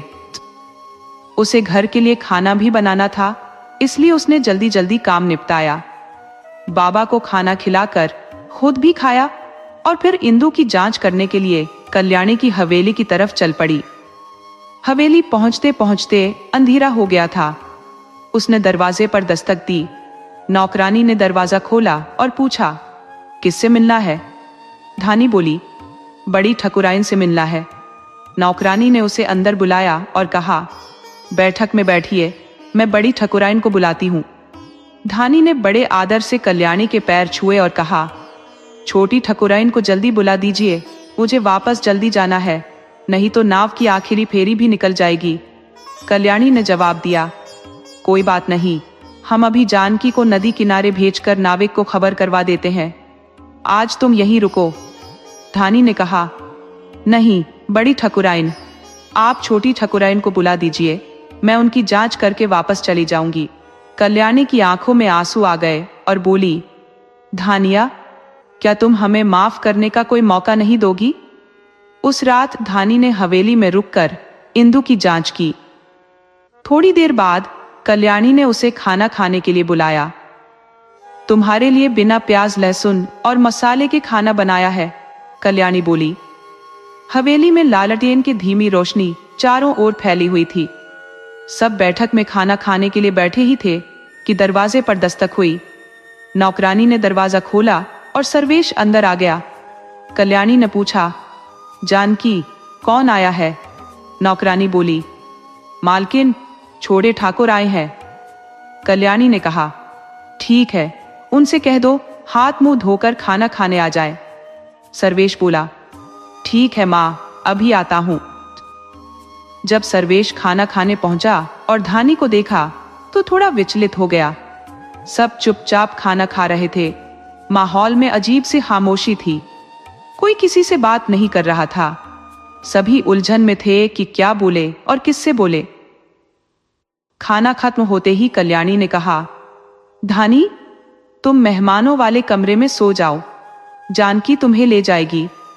धानी ने कहा, ठीक है बड़ी ठकुराइन, और सब अपने अपने कमरों में सोने चले गए। धनिका के मन में आज सब कुछ अजीब लग रहा था। वह सोच रही थी कि अगर ठकुराइन समय पर समझ जाती तो उसके अम्मा और बाबा आज उसके साथ होते। इसी विचार में खोई हुई उसे किसी के आने की आहट सुनाई दी। दरवाजा हल्की खटखटाहट के साथ बजा। धनिका ने दरवाजा खोला और सामने सर्वेश खड़ा था। उसने दरवाजा बंद करने की कोशिश की, लेकिन सर्वेश ने कहा, धनिका, मुझे तुमसे बात करनी है, बस एक बार। आज के बाद मैं कभी तुम्हें परेशान नहीं करूंगा। धनिका ने दरवाजे से हटते हुए कहा, ठीक है, आओ अंदर। सर्वेश कमरे में दाखिल हो गया। सर्वेश ने कहा, धनिका, तुम्हारी कुछ चीजें मेरे पास थी जो मैं तुम्हें लौटाने आया हूं। जल्दी कहो, मैं चाहूंगा कि तुम जानो कि आज के बाद मैं कोशिश नहीं करूंगा। धनिका ने कहा, अगर छोटी ठकुराइन को कुछ पता चल गया तो मैं खुद को कभी माफ नहीं कर पाऊंगी। सर्वेश ने उत्तर दिया, तुम मुझसे इतनी नफरत करती हो? धनिका रोते हुए बोली, हाँ, क्योंकि तुमसे प्यार करके मुझे क्या मिला सिवाय दुख के। उस दिन अगर तुम मेरे साथ होते तो बाबा को इतना गुस्सा नहीं आता और मेरे माता पिता मेरे साथ होते। सर्वेश ने जवाब दिया, तुम्हें लगता है कि तुम ही बस दुखी हो? तुम्हारे मरने की खबर ने मेरे दिल को कितना आहत किया। तुम्हें ऐसा लगता है? धनिका ने तंज करते हुए कहा, हाँ, तभी तो तुमने शादी कर ली। पिताजी के एक दोस्त बहुत बीमार थे और उन्होंने मरते वक्त पिताजी से वादा लिया था कि उनकी बेटी को वे अपनी बहू बनाएंगे। पिताजी ने मना नहीं किया और उनकी मृत्यु के बाद साधारण तरीके से मंदिर में हमारी शादी हो गई। हमें इंदु को लाना पड़ा। अब मुझे माफ नहीं करोगे? सर्वेश की आंखों में आंसू छलक आए। दोनों ने एक दूसरे से अपने मन के सारे गुब्बार साझा किए। सर्वेश ने कहा, देखो मैंने तुम्हारे लिए क्या लाया है। एक छोटा सा बक्सा दिखाते हुए उसने कहा, इसमें देखो। धनिका ने बक्सा खोला और उसमें अपने बचपन की छोटी पायल, एक रिबन जो वह बाल बांधने के लिए इस्तेमाल करती थी, शाही की दवा, छोटे छोटे घोंघे और सिप्पी जो वे दोनों ने मिलकर नहर के किनारे खोजे थे, देखे। यह सब देखकर धनिका की खुशियां लौट आईं और मन के सारे कष्ट दूर हो गए। उसने कहा, छोटे ठाकुर तुम जाओ, मैं नहीं चाहती कि कोई हमें साथ में देखे और गलत मतलब निकाले। सर्वेश ने कहा, ठीक है अब मैं चलता हूं। फिर वह चला गया और धनिका सो गई। सुबह विदा लेते हुए धनिका ने नदी के किनारे वही नाविक देखा। उसने कहा, दीदी आप लौटी नहीं, लेकिन हमने आपके बावन तक खबर पहुंचा दी थी। धनिका ने धन्यवाद कहा और नाव में बैठकर अपने गांव की ओर चल पड़ी। गांव पहुंचकर धनिका ने अपने मन की सारी उलझनों को हल्का महसूस किया। उसने दो लोगों को देखा और कहा, अब तुम्हें मेरी जड़ी बूटियों की जरूरत नहीं है। बस खान पान का ख्याल रखो, हल्का खाना खाओ और हरी सब्जियां ज्यादा खाओ। सुबह ताजगी से भरी हवा में टहले। अब तुम्हारा 7वां महीना लग चुका है, इसलिए खुद का ज्यादा ध्यान रखना होगा। धनिका ने कहा, अब मैं चलती हूं छोटी ठकुराइन। और तुम मुझे छोटी ठकुराइन क्यों कहती हो? मैं तो आपसे छोटी हूं। उसने जवाब दिया, धनिका जी पिछली बार जब आप आई थी तो मैंने आपके और छोटे ठाकुर के बीच की बातें सुनी थी। मुझे ऐसा नहीं करना चाहिए था। जब माँ ने पहली बार अपने माँ और काकी के पैर छुए तो मुझे थोड़ी शंका हुई थी। कृपया मुझे माफ करें। शायद आप पहले से ही सब कुछ जानती थी और जब मैंने आपको उस दिन घर में देखा तो मैं, छोटे ठाकुर, कुछ बेचैन हो गया था। मुझे यह सब देखकर अच्छा नहीं लगा। जब सब सोने चले गए तो छोटे ठाकुर कमरे से बाहर आए। मैं भी उनके पीछे पीछे देखने लगी कि वे कहाँ जा रहे हैं। वे आपके कमरे के पास आकर रुक गए और दरवाजे पर दस्तक दी। शायद आप दरवाजा खोलना नहीं चाहती थी, लेकिन बाद में आपने दरवाजा खोला और वे अंदर आ गए। मैं खुद को आपकी बातें सुनने से रोक नहीं पाई, लेकिन आपकी बातचीत सुनने के बाद मेरे मन की सारी शंकाएं दूर हो गई। छोटी ठकुराइन बोली, धानी जी मेरा मायके में कोई नहीं है, क्या आप मेरी बड़ी बहन बनेंगी? इतना कहकर उनकी आंखों में आंसू आ गए। धानी ने उन्हें गले से लगा लिया और दोनों एक दूसरे के गले लगकर रोने लगी। उनकी ये बातें सर्वेश ने भी सुन ली और उन दोनों के पास जाकर बोले, मुझे माफ कर दो, मैंने तुमसे बहुत कुछ छुपाया। इंदु बोली, आप मुझसे माफी न मांगे, जो होना था वो हो गया। फिर इंदु ने धानी से कहा, दीदी आप इन्हें माफ कर दो। धानी ने कहा, अब मैं चलती हूँ, बाबा की तबीयत ठीक नहीं रहती, वो मेरा इंतजार कर रहे होंगे। धानी जब गांव लौटी तो देखा कि बाबा लेटे हुए थे। धानी ने पूछा, क्या हुआ बाबा, तबीयत ठीक नहीं है? बाबा ने कहा, आज तबीयत कुछ ज्यादा ही खराब लग रही है। जड़ी बूटियां भी ले ली, लेकिन कोई आराम नहीं मिल रहा है। लगता है भगवान का बुलावा आ गया है। धानी बोली, ऐसा मत कहो बाबा, आपके सिवा मेरा है ही कौन? बाबा बोले, लेकिन बेटी बहुत ठंड लग रही है। धानी ने बाबा का माथा छुआ तो देखा कि बहुत तेज बुखार था। धानी बोली, बाबा मैं आपको कुछ जड़ी बूटियां देती हूं, शायद कुछ आराम मिले। बाबा बोले, नहीं बेटा, अब कोई दवा असर नहीं करेगी। 2 हफ्ते इसी तरह गुजर गए, लेकिन बाबा की हालत में कोई सुधार नहीं हुआ। एक दिन बाबा धानी को छोड़कर स्वर्ग सिधार गए। धानी ने खुद को बहुत अकेला महसूस किया। उसके जीने का सहारा ही चला गया था। बाबा के देहांत पर कल्याणी और सर्वेश आए थे। धानी को दिलासा देकर चले गए, लेकिन जिसने अपनों को खोया है वही उसकी पीड़ा समझ सकता है। धानी अब खुद को संभालने की कोशिश कर रही थी। लेकिन उसका मन किसी काम में नहीं लग रहा था। मरीजों को भी नहीं देख रही थी और खाना भी नहीं बना रही थी। अगर कोई कुछ खिला देता तो वही खा लेती। अंदर से उसके जीने की इच्छा मर चुकी थी। वह धीरे धीरे बीमार पड़ने लगी थी। उधर इंदु का 8वां महीना खत्म होने को था। जब धानी उसकी जांच के लिए नहीं पहुंची तो कल्याणी ने सर्वेश को उसे लाने के लिए भेजा। सर्वेश जब धानी के पास पहुंचा तो देखा कि उसकी हालत ठीक नहीं थी, लेकिन धानी ने कहा कि वह ठीक है और इंदु की जांच के लिए साथ चलेगी। वह सर्वेश के साथ निकल पड़ी।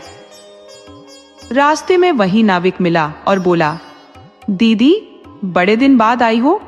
धानी ने कहा, तेरा नाम क्या है रे? नाविक बोला। इसी तरह बातें करते करते गांव आ गया। धानी हवेली पहुंची, इंदु की जांच की और कहा, 1-2 दिन में 9वां महीना लगने वाला है। अब खास ख्याल रखना होगा। धीरे धीरे चला करो और कोई भी बाहरी काम मत करना। फिर धानी बोली, अब मैं चलती हूं। इस बार मैं 3-4 बार आऊंगी जांच करने। और धानी वापस आ गई। उधर इंदु का 9वां महीना लग गया था। धानी हफ्ते में 1 बार जरूर जांच करने आती। इसी तरह 2 हफ्ते गुजर गए और धानी की तबीयत भी बहुत खराब हो गई थी। धनिका को बहुत तेज बुखार था और हवेली जाने की हिम्मत भी नहीं हो रही थी। लेकिन एक दिन ऐसा कुछ हुआ जिसकी कल्पना भी किसी ने नहीं की थी। बारिश का मौसम था, बादल छाए हुए थे और शाम का समय था। धनिका सीढ़ियों से गिर गई, जिससे उसे चोटें आईं और उसके शरीर में तीव्र दर्द होने लगा। कल्याणी ने तुरंत एक नाविक के माध्यम से धनिका की स्थिति की जानकारी भेजवाई। जब नाविक शाम के समय यह खबर लेकर पहुंचा तो बारिश भी शुरू हो गई। नाविक ने कहा, दीदी, अभी नहीं जा सकते, बारिश हो रही है और आपकी तबीयत भी ठीक नहीं है।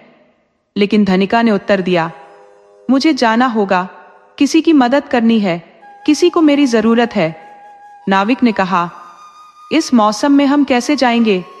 धनिका ने दृढ़ता से कहा, मैं जा रही हूं, मुझे छोटी डोंगी दे दो, मैं खुद जाकर आऊंगी।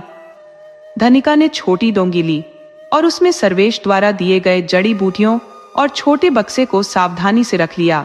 बारिश तेज होती जा रही थी और हवा भी बहुत तीव्र थी। डोंगी में पानी भरने लगा था, लेकिन धनिका ने हार मानने की बजाय अपनी राह पर जारी रखा। वह तैरते हुए, गिरते पड़ते और अंधेरे में अपनी मंजिल तक पहुंच गई। हवेली पहुंचकर उसने दरवाजा खटखटाया और जैसे ही दरवाजा खुला वह अंदर गिर पड़ी।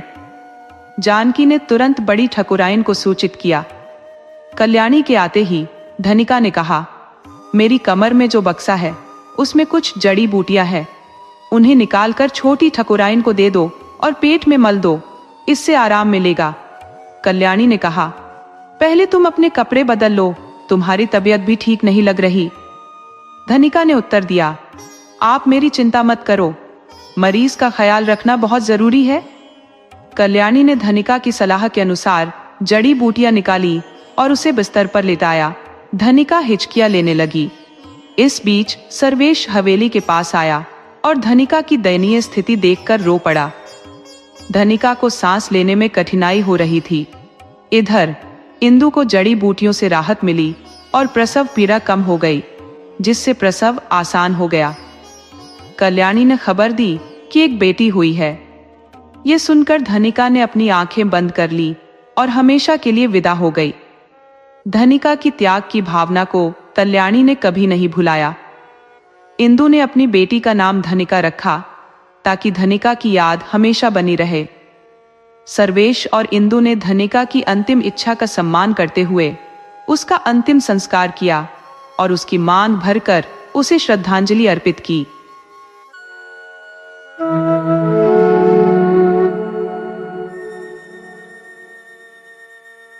बहुत समय पहले की बात है।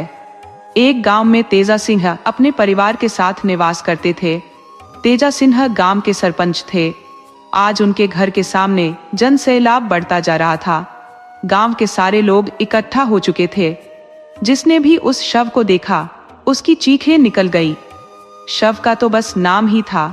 हाथ पैर अलग अलग थे, जिनकी उंगलियां कटी हुई थी सिर धड़ से अलग पड़ा था, पेट अंदर या बाहर उभर आया था और खोपड़ी से खून बहकर जम चुका था। चेहरा पूरी तरह काला हो चुका था, कानों का कोई पता नहीं था, आंखों के स्थान पर मांस के टुकड़े लटके हुए थे। कुल मिलाकर शव ऐसा लग रहा था जैसे किसी कसाई खाने से अभी लाया गया हो, और उस पर हजारों मक्खियां जो शव पर मंडरा रही थी, दृश्य को और भी डरावना बना रही थी। कितना अच्छा आदमी था। बेवजह मारा गया। भीड़ में दो बुजुर्ग आपस में बात कर रहे थे। सही कह रहे हो भैया, आजकल तो बाहर निकलने लायक भी नहीं रहा। अभी 2 दिन पहले ही मिला था, कितना खुश था अपने जिंदगी से। मुझसे कह रहा था, चाचा हमारा ट्रांसफर यहीं पर हो गया है, परसों तक ट्रांसफर लेटर भी मिल जाएगा। इस बार उदयपुर जाना हमारा आखिरी बार होगा, 2 दिन में हम वापस आ जाएंगे। वो बेचारा सरपंच जी, भैया एक ही बेटा था और इतनी दर्दनाक मौत मरा। लेकिन एक बात समझ में नहीं आती, आखिर उसकी किसी से क्या दुश्मनी हो सकती थी कि उसे इतनी मौत मिली। इतना कहते ही एक तीसरा आदमी बोल पड़ा, अरे भैया कोई दुश्मनी नहीं थी, ये तो महेश की पत्नी का काम है। एक तीसरे आदमी ने उनकी बात काटते हुए कहा, कितनी बार कहा कि कोई उपाय करवा लो, लेकिन महेश इन बातों में विश्वास ही नहीं करता था। देखो सरपंच जी के बेटे की जान चली गई, क्या कह रहे हो बाबूजी? दूसरे आदमी ने पूछा, आजकल कौन इन बातों पर विश्वास करता है? हम सही कह रहे हैं भैया, अगर सरपंच ने हमारी बात मानकर समय पर इलाज करवाया होता तो इतनी बड़ी कीमत नहीं चुकानी पड़ती। एक आदमी ने कहा, कल की घटना याद करो, जब महेश की मौत की खबर आई तो नरेश की बहन खुशी मना रही थी। क्या कह रहे हो राम बाबू, एक मृत औरत खुशी कैसे मना सकती है? दूसरे आदमी ने अचंभित होकर पूछा, अरे भैया ये तो हमने अपनी आंखों से देखा। अगर तुम मेरी बात पर विश्वास नहीं करते तो मन्नू से पूछ लो। भीड़ में से मन्नू को बुलाते हुए कहा गया, मन्नू जरा यहां आओ और भैया को कल रात की घटना बताओ। मन्नू ने कहा, हाँ चाचा, राम बाबू चाचा सही कह रहे हैं। जैसे ही महेश भैया की मौत की खबर आई, हमारे घर की छत पर रोने पीटने की आवाजें आने लगी और खटखट की विचित्र आवाजें सुनाई देने लगी। ऐसा लग रहा था जैसे छत पर कोई पत्थर फेंक रहा हो। हमने छत पर जाकर देखा, लेकिन कोई नहीं मिला। जब हम नीचे आए तो वही आवाजें फिर से आने लगी। फिर हम छत पर गए, लेकिन कोई नहीं था। इसके बाद जैसे ही हम सीढ़ियां उतर रहे थे, कानों में घुंघरू बजने की आवाजें आने लगी। ऐसा लग रहा था जैसे कोई नाच रहा हो। फिर हम सब डर के मारे भागे और दोबारा जाने की हिम्मत नहीं पाई। पूरी रात धड़कन और पायल की आवाजें आती रहीं। चाचा दिन भर बाबा कहते रहे कि वह खुशी मना रही थी। जब सुबह महेश भैया की मिट्टी आई, तब जाकर नाचना बंद हुआ। धीरे धीरे समय बीत गया और इस घटना को लगभग 1 साल हो गया। ये कहानी अब बाहरी लोगों के लिए बस एक किंवदंती बनकर रह गई थी। घर वाले भी इसे भूलने की कोशिश में लगे हुए थे। सरपंच जी की बेटी की मेहंदी की रस्म चल रही थी, जिसमें आस पड़ोस की बहुत सी महिलाएं शामिल थी। गुड़िया भी उन महिलाओं के हाथों में मेहंदी लगवाते हुए बैठी थी। 3 भाइयों का संयुक्त परिवार था। सरपंच जी अपने भाइयों में सबसे बड़े और गांव के सम्मानित व्यक्तियों में से एक थे।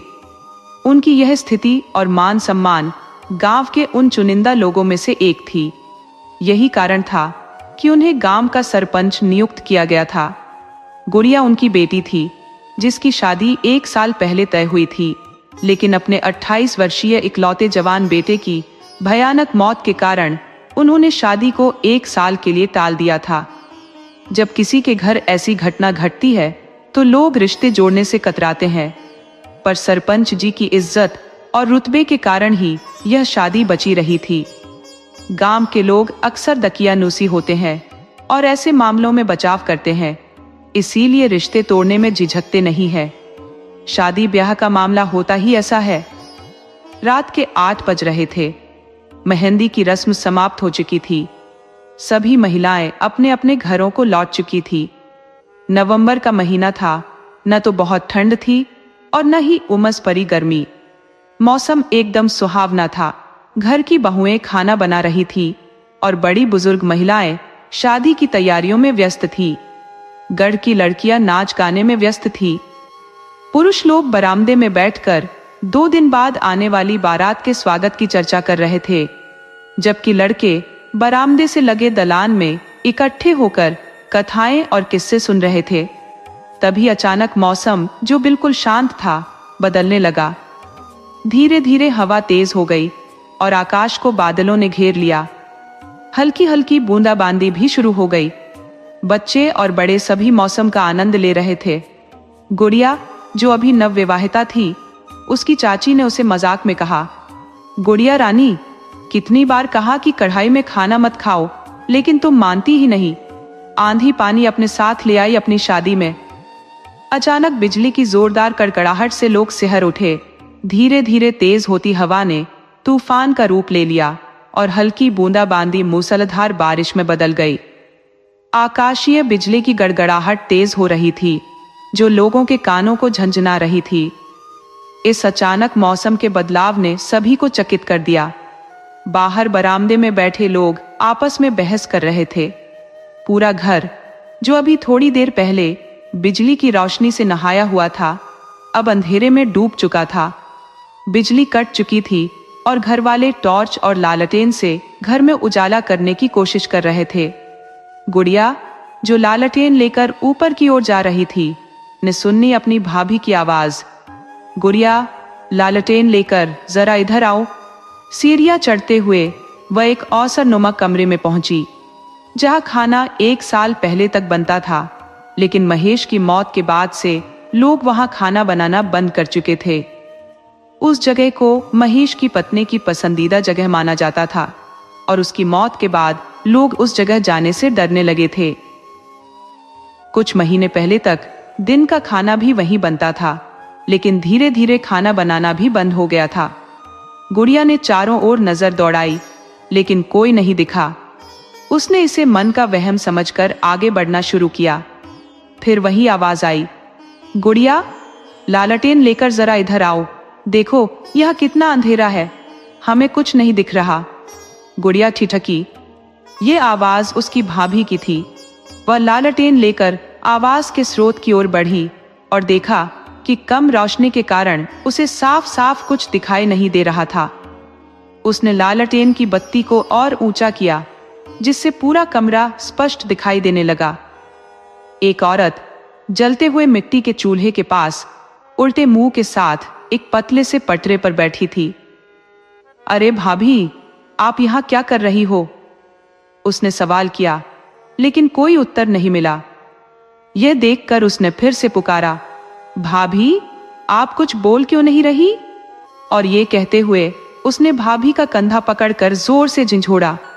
अचानक वह औरत उसकी ओर मुड़ी और गुस्से से फुफकारते हुए वह पूरी तरह से जली हुई, बिना आंखों वाली एक चुड़ैल में बदल गई। यह देख उसकी चीख निकल गई और लालटेन उसके हाथ से छूट गई। चीख सुनकर लोग दौड़ते हुए उस कमरे की ओर भागे, लेकिन जब तक वे पहुंचते, लालटेन का कांच टूट चुका था और आग की एक बड़ी लपट उठ चुकी थी। उसे लपटों से घिरा देख वह चुड़ैल जोर जोर से हंसने लगी। जल्द ही घर में और लोग जमा हो गए, लेकिन चुड़ैल अब भी हंसते हुए खड़ी थी। उसके ठहाकों से सरपंच का पूरा घर गूंज उठा। इस भयानक दृश्य को देखकर वहां खड़े लोगों की चीख निकल गई और फिर देखते ही देखते वह चुड़ैल गायब हो गई। लपटें इतनी तेज थी कि कोई भी उसके पास जाने की हिम्मत नहीं कर पा रहा था। जब तक लोग कुछ उपाय करते, गुड़िया की लीला समाप्त हो चुकी थी। बिजली भी आ चुकी थी और फानी तूफान थम चुका था। मौसम पहले जैसा शांत और सामान्य हो चुका था। कुछ देर पहले जिस घर में शादी के मंगल गीत गाए जा रहे थे, वहां अब मातम छा गया था। सरपंच जी के घर में फिर से लोगों की भीड़ इकट्ठा हो गई थी। जिसने भी यह सुना कि एक रात पहले यहाँ क्या हुआ था, उसे विश्वास करना मुश्किल हो रहा था। घर के अंदर से आती रोने धोने की आवाजें सुनकर लोगों के दिल दहल उठे थे। किसी ने भीड़ में कहा, ये तीसरी मौत है सरपंच जी के घर में, हमें नहीं लगता कि वह किसी को छोड़ेगी। किसी और ने कहा, सही कह रहे हो भैया, 1.5 साल में एक ही परिवार में 3 मौतें होना बहुत चिंताजनक है। सरपंच जी का पूरा परिवार बिखर गया है, लेकिन एक बात समझ में नहीं आ रही, वह अपने ही परिवार के पीछे क्यों पड़ी है? भला सरपंच जी से उसकी क्या दुश्मनी हो सकती है? जिनको उसने मारा वो तो चचेरे थे, क्या वो अपने ही थे? फिर दूसरे ने कहा, भैया तुम सही कह रहे हो, मुझे लगता है इसमें जरूर कोई रहस्य है जो हम में से कोई नहीं जानता।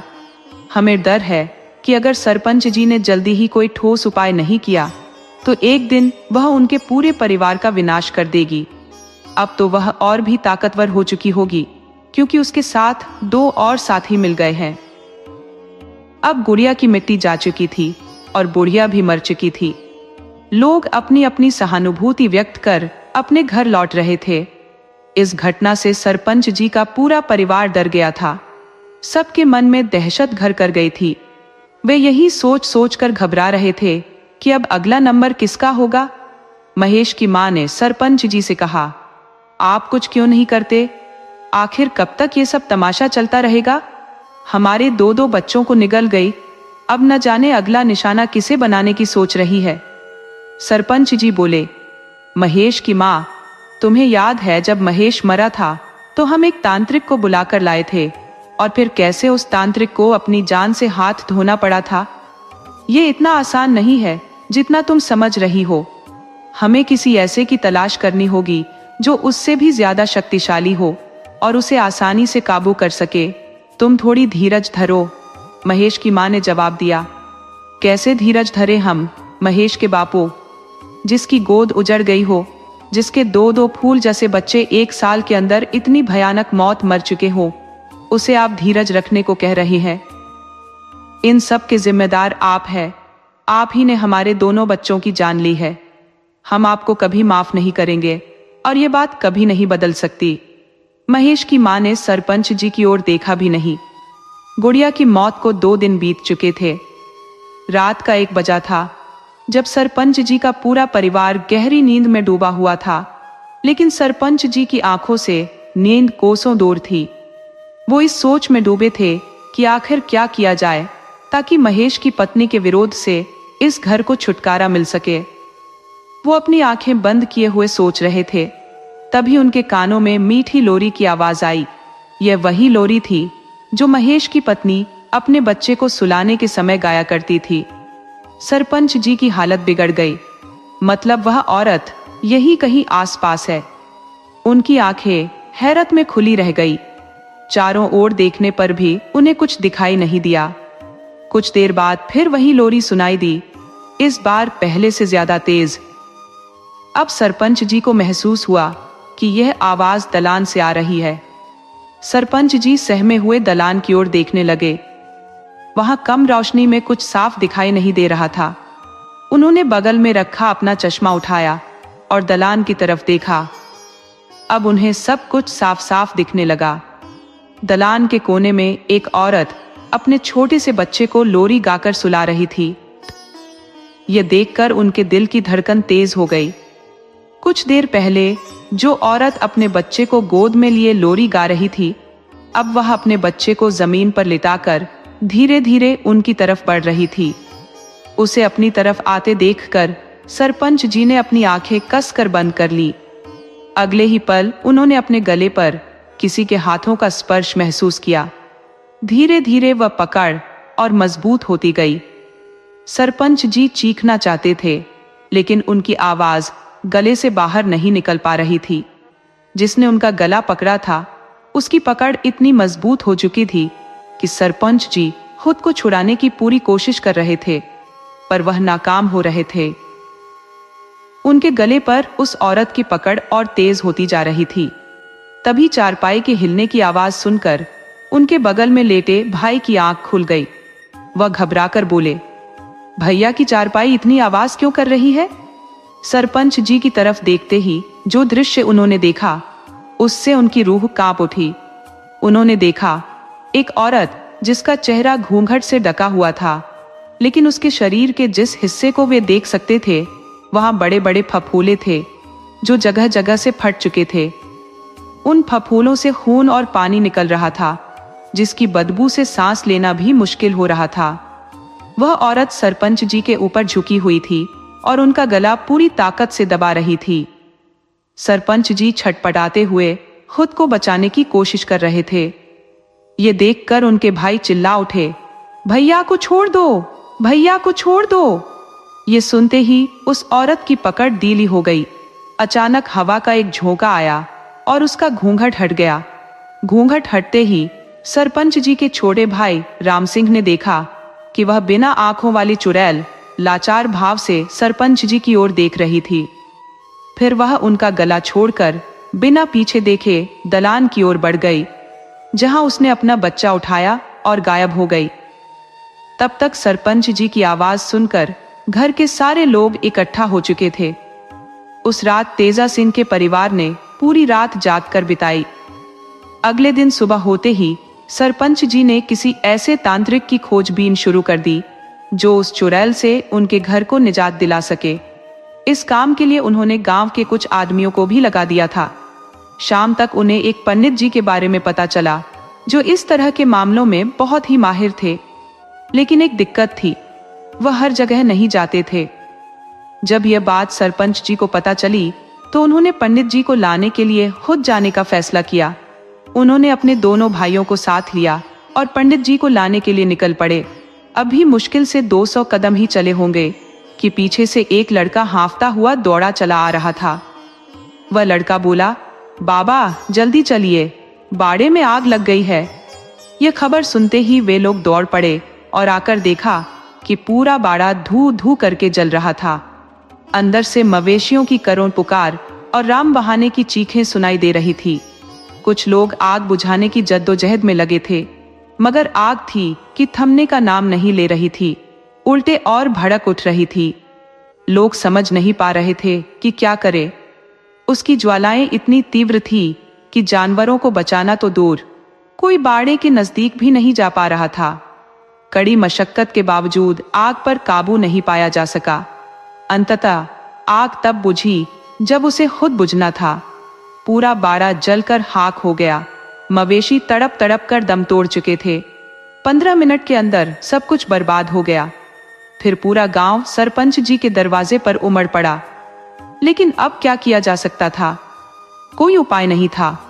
एक व्यक्ति बोला, सरपंच जी, आखिर कब तक ऐसा चलेगा? किसी ने कहा, उपाय तो करने ही जा रहे थे भैया। आग लगने की खबर सुनकर लौटना पड़ा। स्थिति की गंभीरता को भांपते हुए सब असमंजस में थे कि अब क्या किया जाए। सरपंच जी, जो बेहद निराश लग रहे थे, बोले, हम जानते हैं। तभी एक आदमी ने कहा, यह सब हमें जाने से रोकने के लिए किया गया है। पिछली बार भी उसने ऐसा ही करके उस तांत्रिक की जान ले ली थी। दूसरे व्यक्ति ने सहमति में सिर हिलाते हुए कहा, सही कह रहे हैं भैया, वो बड़ी खतरनाक है। सरपंच जी बोले, हाँ भैया, बहुत खतरनाक है। बहुत बुरा हुआ, बेचारे बेजुबान मवेशी भी नहीं बच सके। हमें नहीं लगता कि वो इतनी आसानी से कुछ करने देगी। किसी और ने कहा, इसका उपाय खोजना पड़ेगा, जो भी करना है जल्दी करो। भैया, अब हमारे पास ज्यादा समय नहीं है। क्या पता कल को पूरा गांव इस डायन के प्रकोप का शिकार हो जाए। दूसरा व्यक्ति बोला, बिल्कुल सही कह रहे हो भैया, जल्द ही कुछ करना होगा, वो भी बेहद गुपचुप तरीके से, ताकि उसे कानों कान खबर ना हो।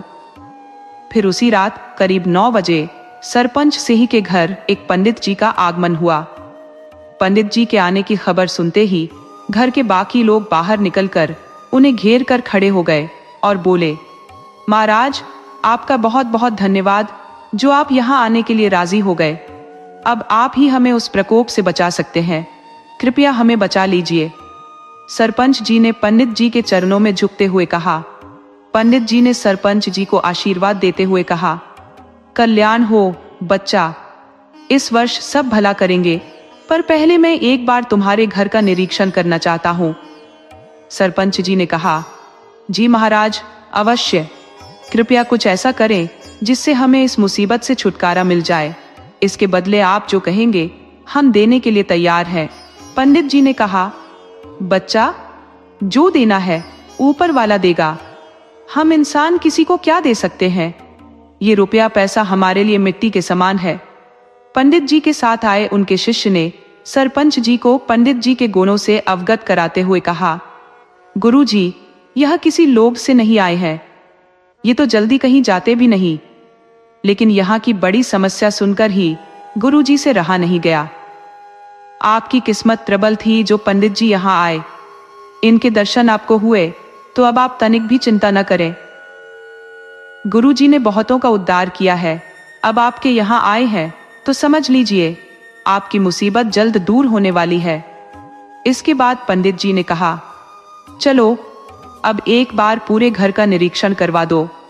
सरपंच जी बोले, जी महाराज। ये कहकर उन्होंने पंडित जी को घर के मुख्य द्वार तक पहुंचाया। लेकिन जैसे ही पंडित जी ने घर के मुख्य चौखट पर पांव रखा, उन्हें एक जोर का झटका लगा। यह अनुभव होते ही पंडित जी का पूरा शरीर कांप उठा और वे हर हर महादेव का जाप करने लगे। सरपंच जी ने हैरानी से पूछा, महाराज क्या हुआ? अंदर आइए। पंडित जी ने दरवाजे पर ठिठक कर कहा, इस घर की आत्मा हमें भीतर आने से रोक रही है। बच्चा, वो कोई साधारण आत्मा नहीं है, बहुत ही ताकतवर और हठी आत्मा है। इतना कहते ही पंडित जी ने अपनी आंखें बंद की और मन ही मन कुछ मंत्र बुदबुदाने लगे। मंत्र के प्रभाव से उन्होंने उस चौखट को बिना किसी रुकावट के आसानी से पार कर लिया। पूरे घर का निरीक्षण करने के बाद पंडित जी ने कहा, यहाँ कई बुरी शक्तियों ने अपना डेरा जमाया हुआ है। उन्हें यहाँ से निकालना इतना आसान नहीं होगा। सरपंच जी ने चिंतित होकर पूछा, महाराज, इसका मतलब इस घर में उनकी आत्माओं का जुड़ाव बहुत पुराना है? पंडित जी ने गंभीर स्वर में कहा, हाँ बच्चा, जिस जगह से किसी आत्मा का जुड़ाव हो जाता है उस जगह को छोड़ना आसान नहीं होता।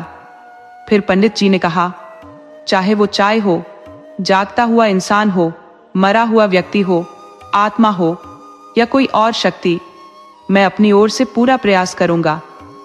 भगवान भोलेनाथ अगर चाहेंगे तो ये बुरी आत्माएं और शक्तियां यहां से जल्द ही निकल जाएंगी। सब महाकाल भली करेंगे, लेकिन इसके लिए मुझे एक विशेष पूजा करनी होगी। सरपंच जी ने कहा, जी ठीक है। पंडित जी ने समझाया, ये पूजा आधी रात 12 बजे से शुरू होगी और करीब 4 घंटे चलेगी। इसके बाद मैं उन बुरी शक्तियों का आह्वान करूंगा। ये पूजा हमें आज रात ही करनी होगी, क्योंकि आज भोलेनाथ का दिन है। अगर ये पूजा उनके दिन और समय पर की जाती है तो महाकाल प्रसन्न हो जाते हैं और इस कार्य को हर हाल में सफल बनाते हैं। हर हर शंभु, जय महाकाल। पंडित जी ने समय पर इशारा करते हुए कहा, अभी 10 बजे है, ठीक 12 बजे से पूजा शुरू होगी। तब तक उस पूजा के लिए कुछ विशेष सामग्रियों का इंतजाम कर लें। एक बात और, इस पूजा में परिवार के हर सदस्य की उपस्थिति जरूरी है, इसलिए ध्यान रहे कि आज रात कोई न सोए। रात 12 बजते ही पंडित जी ने पूजा शुरू कर दी। जैसा कि उन्होंने कहा था, परिवार के सभी सदस्य उस पूजा में मौजूद रहे। पूजा करीब 4 घंटे चली, जिसमें पंडित जी ने मंत्रों का जप किया। ये जप उपांशु जप कहलाता है, जिसमें आवाज तो नहीं आती, लेकिन मंत्रों की ध्वनि सुनी जा सकती है। इस पूजा के दौरान घर के प्रत्येक सदस्य को हवन कुंड में बारी बारी से हवन सामग्री डालनी थी। पूजा समाप्त होते ही बुरी शक्तियों के आह्वान का समय आया। आह्वान शुरू करने से पहले पंडित जी ने पूरे घर वालों को समझा दिया था कि चाहे कुछ भी हो जाए, डरना नहीं है और न ही अपने स्थान से हटना है। फिर उन्होंने आह्वान की प्रक्रिया शुरू की, जिसमें साबर मंत्रों का सहारा लिया। साबर मंत्र जल्दी सिद्ध होते हैं और इस वाचिक जप में उच्च स्वर में मंत्रों का उच्चारण किया जाता है। पंडित जी मंत्रों का उच्चारण कर रहे थे कि करीब 15 मिनट के बाद अचानक जोर की हवा चलने लगी। हवा इतनी तेज थी कि आंगन में रखा सारा सामान उड़ने लगा और घर में धमक की आवाजें आने लगी। पूरा घर इस प्रकार से हिलने लगा मानो जैसे भूकंप आ गया हो। लेकिन पंडित जी ने सबको पहले ही तैयार कर दिया था, इसलिए कोई न डरा और न ही अपनी जगह से हिला। उस बुरी शक्ति ने हवा के माध्यम से शिवजी के दीपक को बुझाने की कोशिश की, लेकिन सफल नहीं हो पाई। पंडित जी ने इसका इंतजाम पहले से ही कर रखा था। उन्होंने उस पूरे स्थान को सुरक्षा घेरे में बांध दिया था, ताकि बुरी शक्ति कितनी भी कोशिश कर ले, कोई अनिष्ट न कर पाए। पंडित जी का ध्यान बिना भटके मंत्र उच्चारण पर लगा हुआ था। तभी वहां एक जलती हुई स्त्री की आकृति प्रकट हुई। मंत्रों के प्रभाव से वह धीरे धीरे अपने असली रूप में आने लगी। उसके असली रूप में आते ही उसका अट्टहास घर में गूंजने लगा, जिसे देखकर सभी घर वाले सहम उठे और डर के मारे एक दूसरे का हाथ थाम लिया। लेकिन पंडित जी बिना रुके मंत्रों का जाप जारी रखते हैं। उस बुरी शक्ति ने पंडित जी को चेतावनी देते हुए कहा, पंडित, इस मंत्र को बोलना बंद कर, वरना तेरा भी वही हाल होगा जो उस तांत्रिक का हुआ था। पंडित जी ने शांत स्वर में कहा, तुझे लगता है कि तू मुझे रोक सकती है? यह तेरी भूल है। बुरी शक्ति जोर से हंसने लगी और कहने लगी, तू मुझे बुला तो लिया पंडित, पर मुझे वश में करना इतना आसान नहीं। तू मुझे अपने बस में नहीं कर सकता। पंडित जी मंत्र उच्चारण करते करते चांदी के पात्र में रखे जल को अंजलि में लेकर उस पर छिड़क देते हैं। जल की पवित्रता देखकर वह स्त्री तड़पने लगती है और कहती है, तू ऐसा नहीं कर सकता, आखिर तुझे क्या चाहिए? पंडित जी ने उसे शांत करते हुए कहा, देख, मेरी तुझसे कोई दुश्मनी नहीं है। मैं सिर्फ इतना चाहता हूं कि तू अपने साथियों के साथ इस घर को छोड़कर चली जाए। उसने क्रोध में फुफकारते हुए कहा, मैं नहीं जा सकती। पंडित जी ने कहा, अगर तू मेरी बात मान लेगी तो मैं तेरी आत्मा को हमेशा के लिए मुक्त कर दूंगा, तुझे मोक्ष दिला दूंगा। तब वह जोर से चिल्लाते हुए कहने लगी, नहीं चाहिए मुझे कोई मोक्ष या मुक्ति, मुझे सिर्फ और सिर्फ बदला चाहिए। पंडित, क्या तू मेरा बदला दिला सकता है? बोल, क्या तू मेरी मदद करेगा? पंडित जी ने शांत स्वर में पूछा, किससे बदला लेना चाहती हो तुम, और किस बात का बदला लेना चाहती हो? वह बोली, सरपंच तेजा सिंह से पूछो। क्यों रे तेजा सिंह, क्यों नहीं बताता कि हमें क्या चाहिए? बोलना, अगर तू नहीं बोलेगा तो हम तुझे मौत के घाट उतार देंगे।